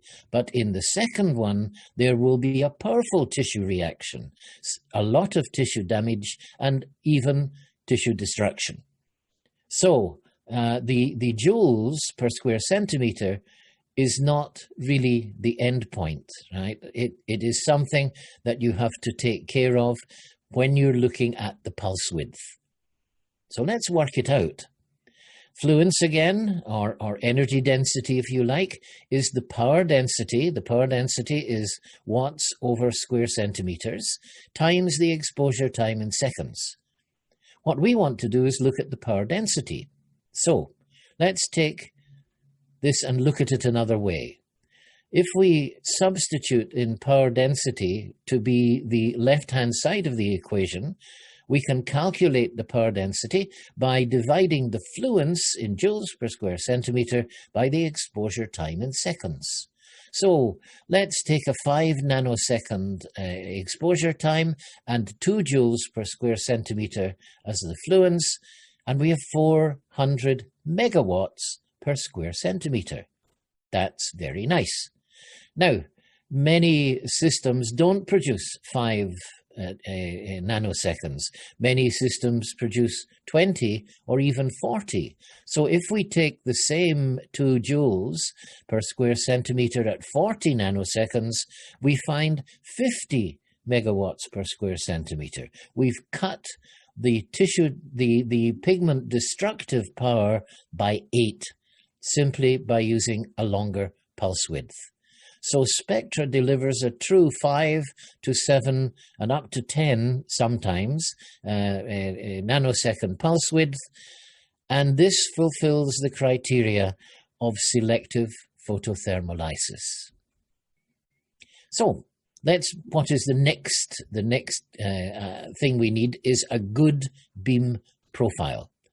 We want a true flat top or top hat, and we don't want it only at 1064, we want it at 532 as well, because frequency doubling upsets the stability of the beam, and therefore it's very difficult to maintain top hat when we go to 532.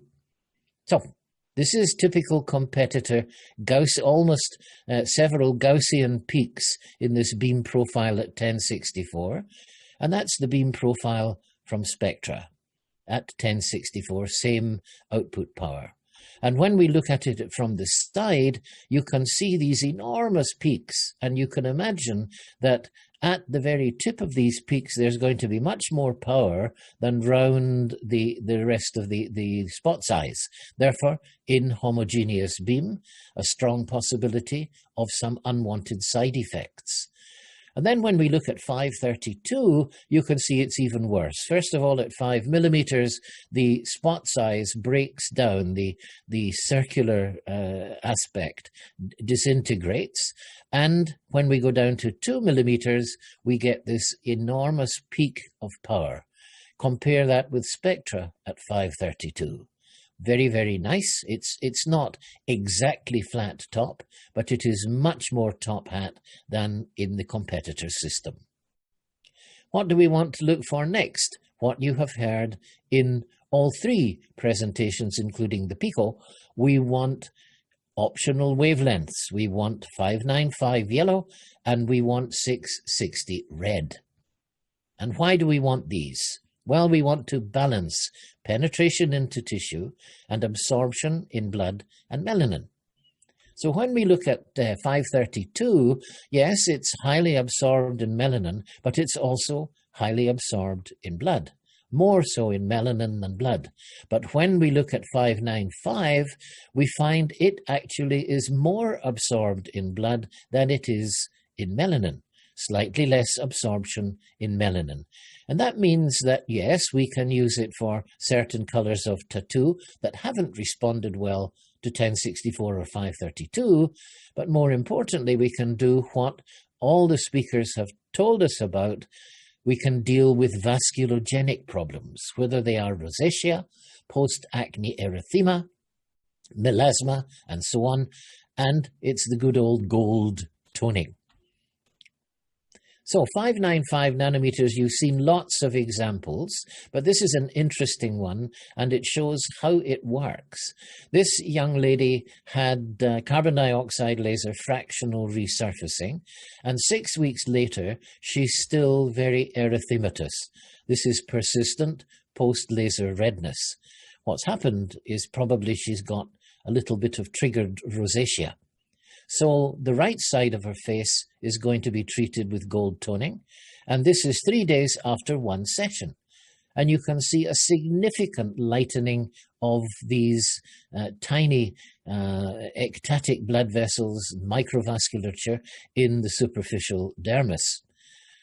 Now, the big difference between 595 with the Q switch and 595 with the pulsed dye or long pulse dye laser is that blood is the absorbing factor. It's the chromophore, but in the case of the LPL, it heats up to the extent that the blood vessel is damaged, and we often get purpura, extravasation through the damaged blood vessel wall. In the case of our 595, blood is still the target, but we're talking of a nanosecond, and blood travels at a fair rate of knots in these small blood vessels. So the blood itself doesn't have a chance to heat up. But what happens is we get a little microshock that kind of shakes the epithelium of these blood vessels, and it's the epithelium that's causing the problem. You heard and saw some very nice pictures of some histology of blood vessels in the skin, hyperactive blood vessels in a melasma patient. The blood vessels release endothelial adhesion molecules, right, and ELAMs. They talk to fibroblasts. Fibroblasts produce ICAMs, intracellular adhesion molecules. They go and knock on the door of mother keratinocytes who get very upset and start to produce cytokines. And again, you saw some of that in Gilly's presentation. At the same time, the excited mother keratinocytes release melanin-stimulating hormone, and the poor old melanocyte has no option but to produce extra melanin. So if we break the vicious circle, if we calm down the blood vessels, the chances are that we have a very nice approach for melasma. The other wavelength is 660, and here we see a significant difference between melanin and blood. Much more highly absorbed in melanin, although less so than 532, but significantly less well absorbed, particularly in oxyhemoglobin.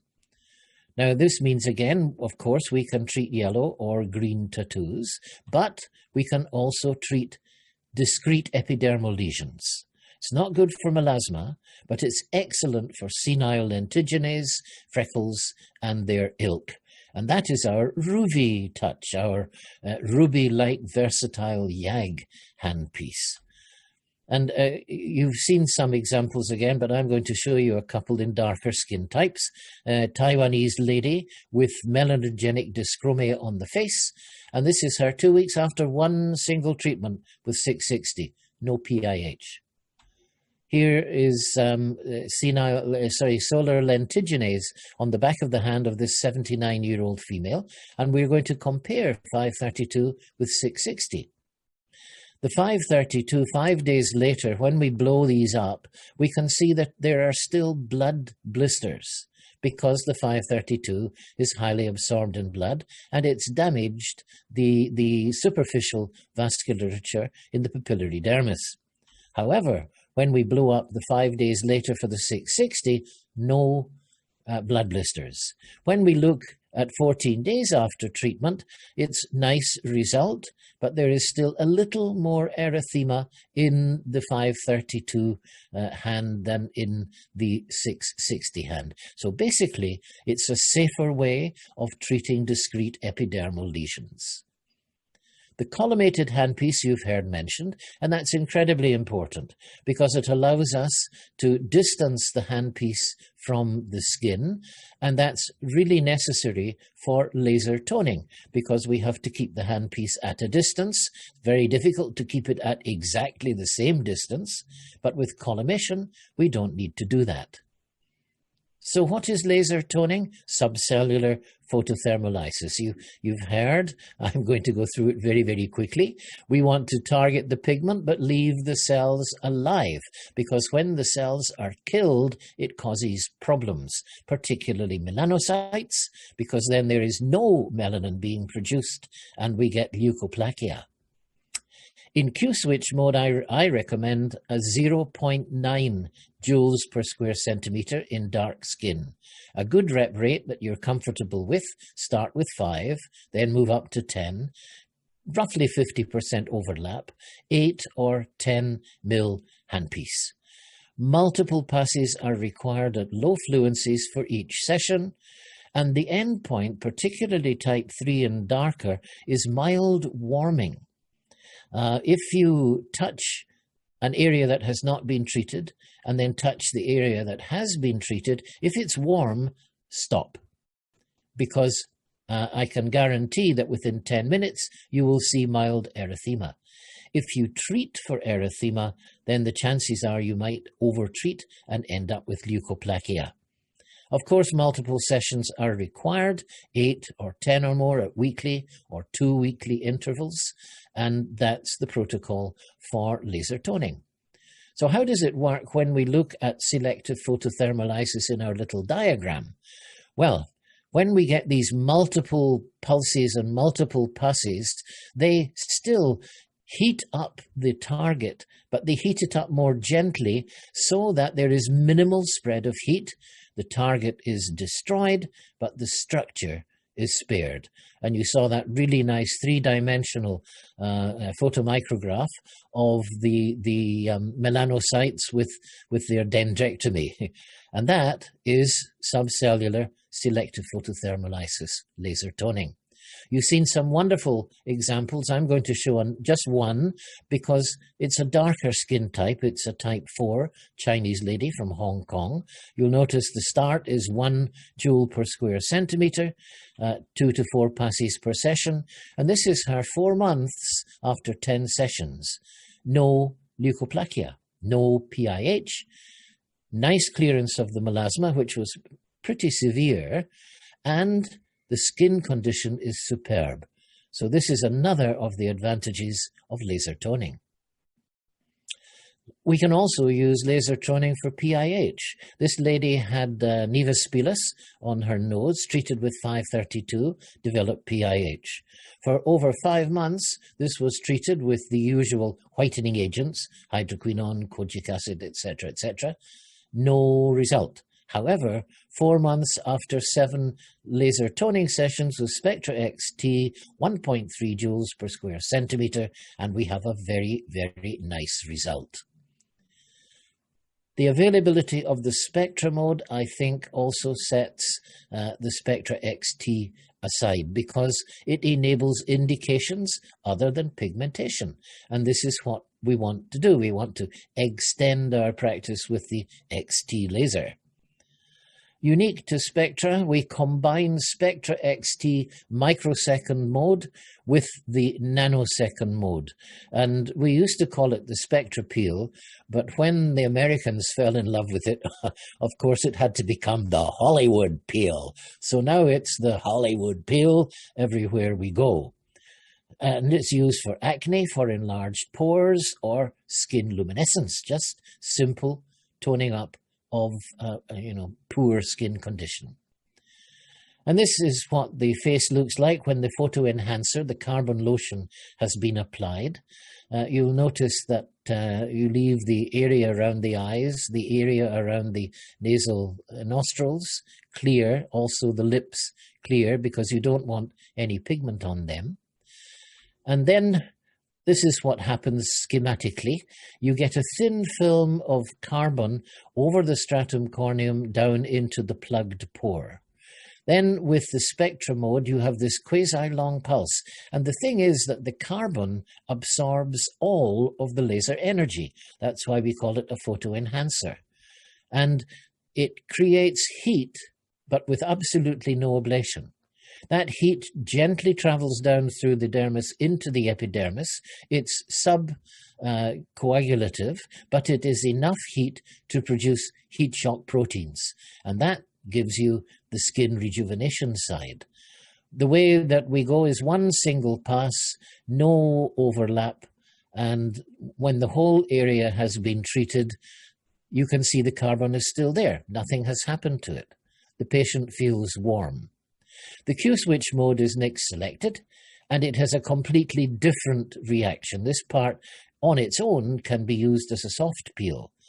5 nanoseconds, 1.5 to 2.2, 30% overlap if you can, 3 to 4 passes, 8 or 10 collimated beam.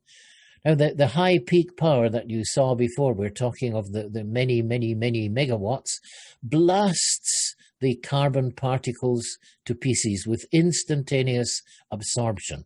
It's virtually athermal. There's not much heat in the skin during this. The particles are blasted off, and very often you can see a little plasma spark. And that plasma spark is interesting because it produces a plasma shielding effect for the tissue underneath. We don't want to hit the tissue with the laser beam. We want to affect the tissue by blasting the particles off and taking some of the stratum corneum with them by kinetic energy. And there you saw also previously, this is halfway through with the particles removed. Pustular acne, this was one of the first patients that was treated with this a few years ago, baseline, and 6 months follow-up after 6 treatment sessions. 6 months follow-up is pretty good. She's beginning to break out again. Time for more peel. And then large pores is an excellent example of what makes Hollywood peel good. And that's 2 weeks after one single treatment session. Not only the pores have been dealt with, but also the quality of the skin has been dramatically improved.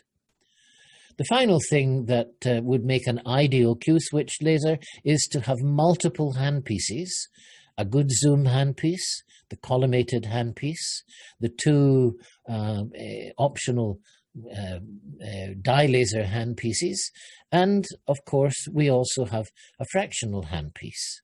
But the important thing is auto recognition, so you don't have to faff around changing parameters. They get changed automatically when the handpieces are applied. So we look down this list and we look at Spectra XT, and you find that Spectra XT ticks all of the boxes. Yes, the picosecond laser definitely does some things better than the nanosecond laser, but it costs just a little bit more. And if you know your laser tissue interaction and you know your parameters, then the versatile Spectra XT Q-switched neodymium YAG keeps the magic of the nanosecond laser alive. So, which one of these bananas do you want your patient to look like? Of course, you want to be the Spectra XT banana. Don't be sheepish. Rush out and get the maestro today. Thank you very much indeed for your kind attention. Thank you, Dr. Glenn. That was a very, very informative session, and I'm really glad to have here the physiology of blood vessel involvement. Thank you for throwing light on that element as well. And I'm very glad to have heard how superior Spectra XT is over many other Q-switch lasers that's available in the market, and how it has every specificity to address all the components which are involved in pigmentation, and also for delivering such superior results. I think all of us are awestruck to just see all of the presentations, and we are very glad to have attended, and all the speakers were very good in delivering quite a bit of information. Now, let's move on to the questions, Dr. Glenn, and I think Dr. Swapnil Shah is to be answering most of the questions as they're directed to him. Well, I've got some as well, but you go ahead with the ones you have. Now, I think the thing is that although these are aimed at Dr. Swapnil, I think everybody can chip in if they have anything to add or not add or whatever. Okay? All right, Doctor. Okay, Monica, in your capable hands. Thank you. So,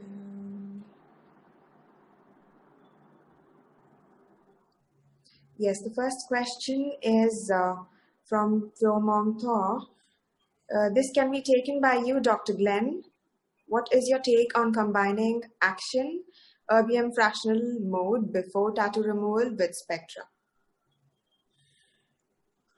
This is for whom, sorry? Dr. Glenn. Oh, for me.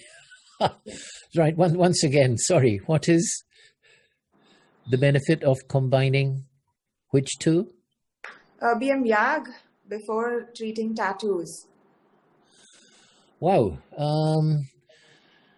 Well, the erbium YAG, when it came on the scene, I guess in the early 2000s or late 1990s, was particularly interesting because it could go almost cell layer by cell layer and ablate the epidermis cleanly off the dermis without causing any or very little residual thermal damage.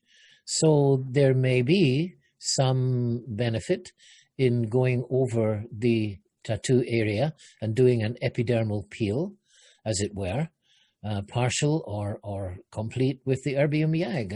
I think that is a potential combination. Combination is very often the key. Okay. Thank you, doctor, for the answer.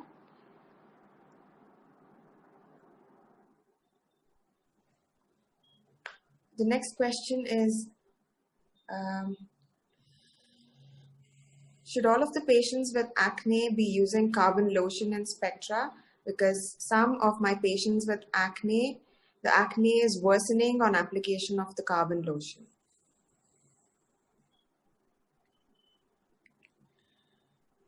Who would like to take that one? Okay, I like to take that. Hello. Thank you. Yes. So definitely you can, there are few patients who can exacerbate after carbon lotion, especially if the patient has predominantly comedonal acne. If he has a predominantly closed comedones, those patients can exacerbate after acne and I after spectra, and I don't use much of carbon peel or the spectra peel or the Hollywood peel on patients with comedonal acne. Inflammatory acne, if you have a predominant inflammatory acne, as in my presentation, most of the patient has an inflammatory variety, grade 2 or grade 3 acne. The chances of exacerbations are very less in those patients. But yes, if they have predominant comedonal component to their acne, they can exacerbate. The point here is they will exacerbate by any method which you are going to use. Even if you use retinoids or chemical peels, there is a chance of exacerbation of these acne. I don't think so it is specific to carbon peel, but it is, yes, they can exacerbate. Okay. I have a question for you, Swapnil. When you use your PFD, your perfluorodecalin, either as a liquid or as a patch, does it alter the parameters you use for your tattoos? No, because PFD is a clear fluid. There is no, and it's basically optically inert. So you don't need to change the parameters in tattoos with PFD. Thank you. Dr. Monica?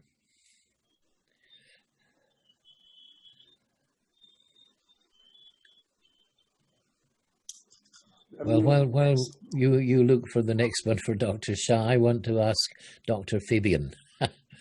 Have you tried PFD either as the silicone patch with the PFD in it or as the liquid on its own for your tattoo removal? No, I don't have experience like Dr. Shah. I want to ask him about his experience. I'm thinking to send an email, but if he wants to share his experience now, it's better for me. Okay, thank you.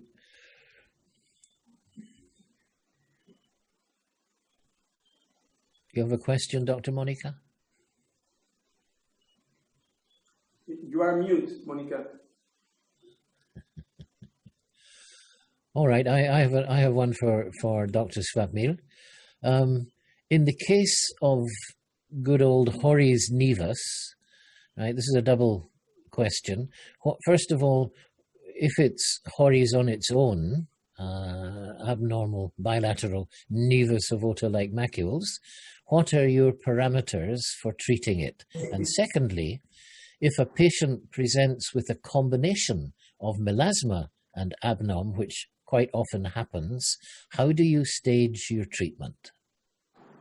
The Hori's nevus, I use the parameters similar to the OTA. I mean, I don't use toning. I use a selective photothermolysis. So I used around 5 to 7 mm of spot size and the fluence between 2.8 to 3.5. So I just treat it like a nevus of OTA with a lesser pigment. I mean, a faint nevus of OTA.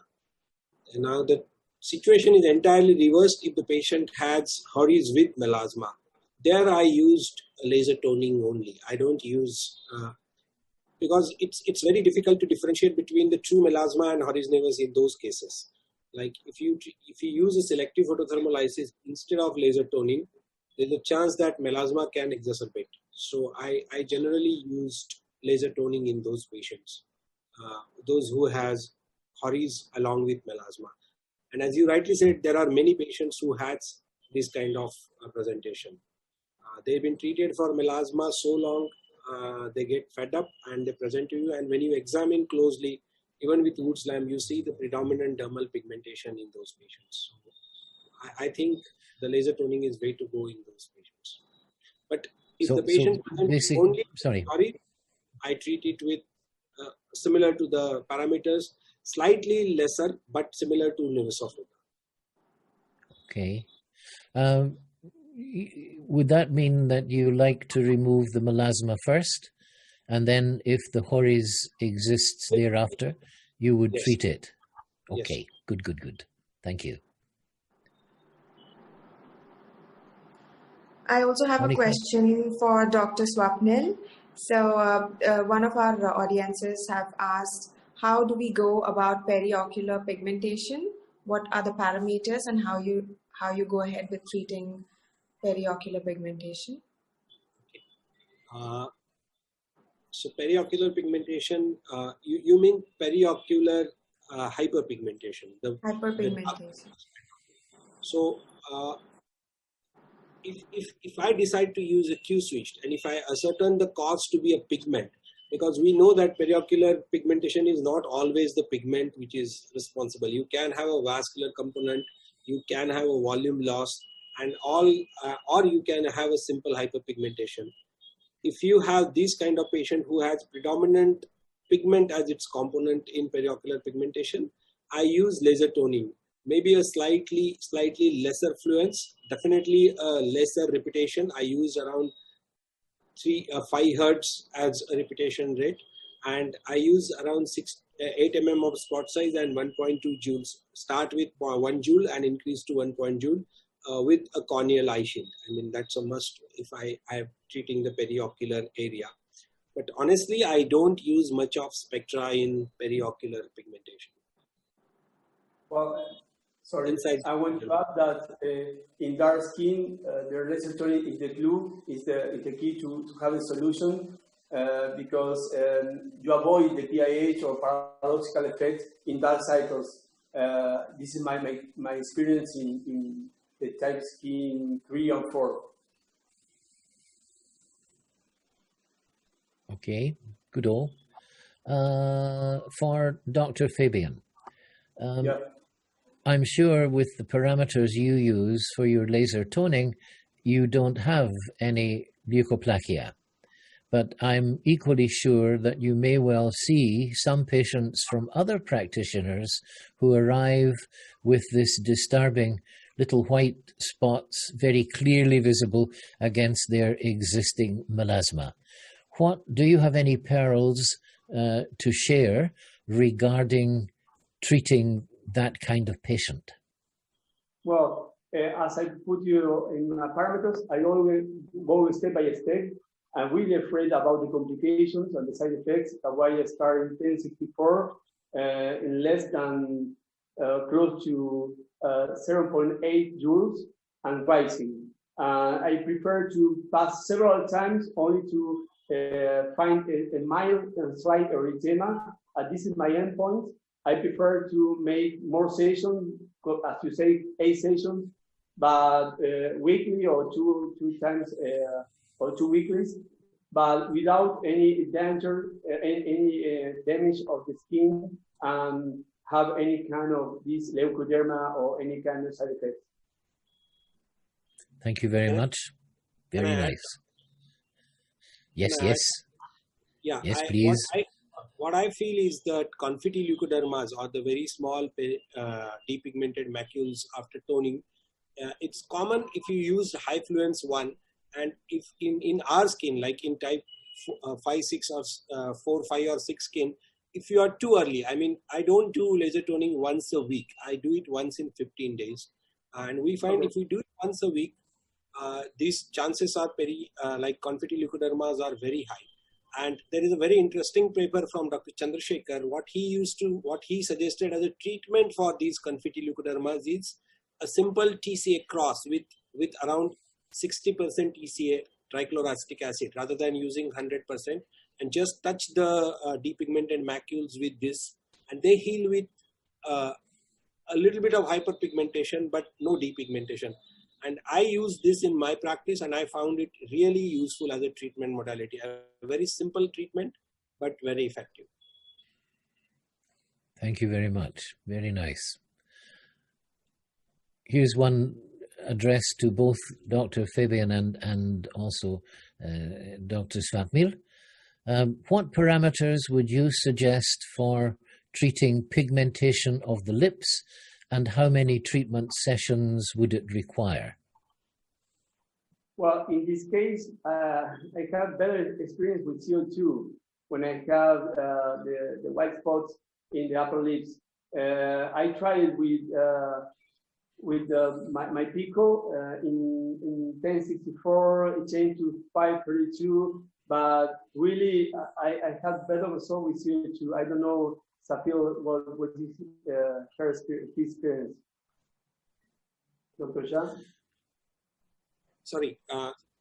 So for the lip pigmentation, what I do is I just want to highlight like 2-3 things. If in our part of world we have a lot of pigmented macules on the lip rather than a uniform diffuse deep pigmentation. The case which I show has a lot of pigmented mucosal as well as the external macules on the lip.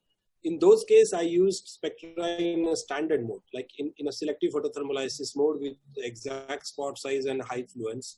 But if the patient wants a diffuse, like if he has like a smoker's lip, if he has a diffuse hyperpigmentation, a laser toning would also help in those patients. Another interesting point, some of my colleagues use 532 because there is no competitive chromophore here. They also use 532 for the fast clearance. The only problem with 532 are in lip and in mucosa. What I found is the swelling which it causes. That is, it definitely has a downtime of a day. But otherwise, for a diffuse lip pigmentation, I use laser toning in a slightly higher parameters. Like I use with a Spectra XT, I use around 10 and 1.5 joules. That's the maximum what it gives at 10 mm. So 10 mm and 1.5 joules and 3 passes over the entire lip. That's what I do for the lip rejuvenation with Spectra. Thank you. Dr. Fabian, Yeah. when we look at amateur and professional tattoos, is there an ideal spot size? Is the spot size different between them? Yeah, the amateur tattoo are very gentle for the treatment. It's really fast and safe to do it. I start, as I said, with 1 millimeter of cytopine and really less amount of joules. But the response of the amateur tattoo is really fast. With only 1 joules is enough to have a great clearing, and in some cases I reach to 2 joules, but it's good enough. It's not the same for the professional tattoo. In the case of professional tattoo, I try to start with a more high fluence. In some cases, 1.2 to 1.5. Do you remember that I talked about fluence by the Pico Plus device? It's not the same that the nanosecond device, of course. And in the case of professional tattoo, in the last session, when I reached to the 6 to 8 session, in these cases, I changed to a spot size of 4 millimeters or 3 millimeters, and I reached the power to more than 30 to 40 joule. It's enough. Thank you. And staying with you, Dr. Fabian, when you moved from your nano period to your pico period, did it also mean higher charges for your patients? Of course. In the way I can pay the difference. The difference, as you said, is a lot. But I'm really happy. I'm really happy with the change. Because, as I said, I can find a complete removal in these cases of light colors or residual ink. I asked to my patient to return to the treatment. I'm really happy with that. I treated more than 1,500 patients. I became a laser tattoo removal specialist about that. Fantastic. Dr. Fabian, can I ask you a question? Yeah. Yeah. Is there any particular indication where you start with nanosecond and then move to picosecond, or you always start with picosecond in all tattoos? Yeah. Okay. The Pico Plus have the two possibility, nano and pico. For tattoo removal, always pico. I never change to nano. I don't find a way to change nano. But as I say, when I'm going to look for improving the skin, the quality of the skin, nano is better because I transfer heat to surrounding tissue. That's why I can stimulate better the fibroblasts to create more collagen cells. That's why for improve the quality of the skin, I choose nano. Or if I'm going to perform hydropeel, but if I prefer and the patient can allow 3 or 4 days to keep wetness in the skin, the layer B, laser-induced optical breakdown, is the future key for this solution. Thank you. For both of you, when you're treating melasma patients, do you pre-treat with any form of lightening approach? Dr. Shah? Yes. Yes. Dr. Fabio, please go ahead. Okay, yes. For that skin, if I have a 4 type of skin, I prefer close to 2 weeks, 3 weeks, start with inhibitations of the melanization, like tranexamic acid, hydroquinone, kojic acid. I combine it with a special formula. I say to the patient, treat it every 2 or 3 days to allow me have a better result without this PIH. No, Dr. Shah? Very good. So the melasma is always a combination treatment. I mean, no single treatment is going to be consistently effective in melasma. So I do combine with hydroquinone, non-hydroquinone based cream, tranexamic acid, and laser toning. So it's never been a monotherapy in most of these patients. Yeah. Okie dokie. Thank you. Question has just come in. When we're doing laser toning after soft peel, is that not going to overdo it for the skin? In other words, double laser? I believe it's good enough. It's not a big problem because laser toning is really safe. Dr. Shah? Yeah, Dr. Glenn just explained it beautifully. Each time I listen to his talk, I learn something new. So he explained it beautifully because when you use a soft peel, what he explained is a thermal heating, a thermal destruction of carbon. So actually it is not causing any heat to the deep dermis in the first pass. The second pass is the one which is going to heat up the dermis or do a selective subcellular photothermolysis. Am I right, Dr. Glenn? I would say the first part, with the spectra mode, creates heat through. Yeah, it heats up. It heats up the epidermis and dermis, but it doesn't heat above 50 degrees. So in the dermis, there is heat shock protein production. In the case of the spectra, that's virtually athermal. there's very little heat transferred to the skin because it's almost a non-linear absorption effect. And the carbon particles literally explode off the skin, and then you know, with every reaction has an opposite reaction, etc., etc. So I would not think that there is any problem going with laser toning after doing a spectra peel. Monica, do you have any questions? Yes, doctor. A question for you. Do you prefer to change the parameters for the laser toning mode if you're doing it after the soft peel? Would you want to use lesser parameters, lesser energy levels? I didn't quite catch that. Is that for me or is that for? The question is for you, Dr. Glenn. Oh, do you right. prefer to change your parameters if you're doing the laser toning mode after doing the Hollywood peel at the same time? Well, I mean, I always advocate starting really low, just as Dr. Fabian said. You know, it's I think if you start at like 0.9 for spectra, and what's your starting parameters for pico, Fabian? For Hollywood peel? Yeah. No, for toning, laser toning, pico toning.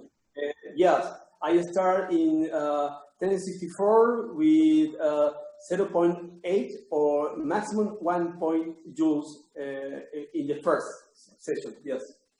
Okay. Really low. Really low. All right. So I would say that if you're going to do toning after a spectra peel, then you start with the minimum setting. I wouldn't go any lower, because otherwise I don't think that you would be getting the efficacy in the subcellular selective photothermolysis. So I would go with the safe protocols that you've heard from Dr. Shah for the spectra, and for Dr. Fabian for the pico. That's a good question. Thank you, Dr. Glenn. I have a question for Dr. Swapnil Shah. When we are having to treat melasma, we definitely have to counsel the patient that once we get to a desired result, what are we going to do to prevent relapse? Are we going to have to advise any maintenance sessions to be done once in a couple of months? So the melasma is an extremely tricky situation, and especially so in Indians. I mean, there are so many factors which play a role. If at all you achieve a satisfactory response to the patient in melasma, definitely the maintenance is one of the cornerstone in management. So I don't do a maintenance sessions with toning per se, but I told them to use a nanohydroquinone based cream, especially the newer formulations of tranexamic acid based creams and a sunscreen, which I found it's very effective in maintaining the patients in remission. So I generally don't do maintenance sessions with toning. I mean, it's very difficult. I never did it actually. So once the patient achieved a desired endpoint, I generally shift them to topicals. I don't use a maintenance sessions with toning. I am not sure about Dr. Fabio, whether he uses it or not, but I don't use it. Dr. Fabian? Well, I always warn my patient that the pigment is going to relapse, and sometimes she needs to return, but nobody knows the time. Maybe a lot of months, maybe a year, maybe a few months. Who knows that? Nobody. Thank you. And I think that has to be the final question, because we're coming to the end of our session. It only remains for me to say a warm thank you, Dr. Monica, for taking over during the presentation side. And of course, my very good friends, Dr. Swapnil Shah and Dr. Fabian Perez. Thank you so much, gentlemen. And in absentia, I have to say thank you to Gili Munavali as well. Unfortunately, He was hoping to make it for the live Q&A session, but obviously some kind of hiccup, and he's not with us. But I want to say a big thank you.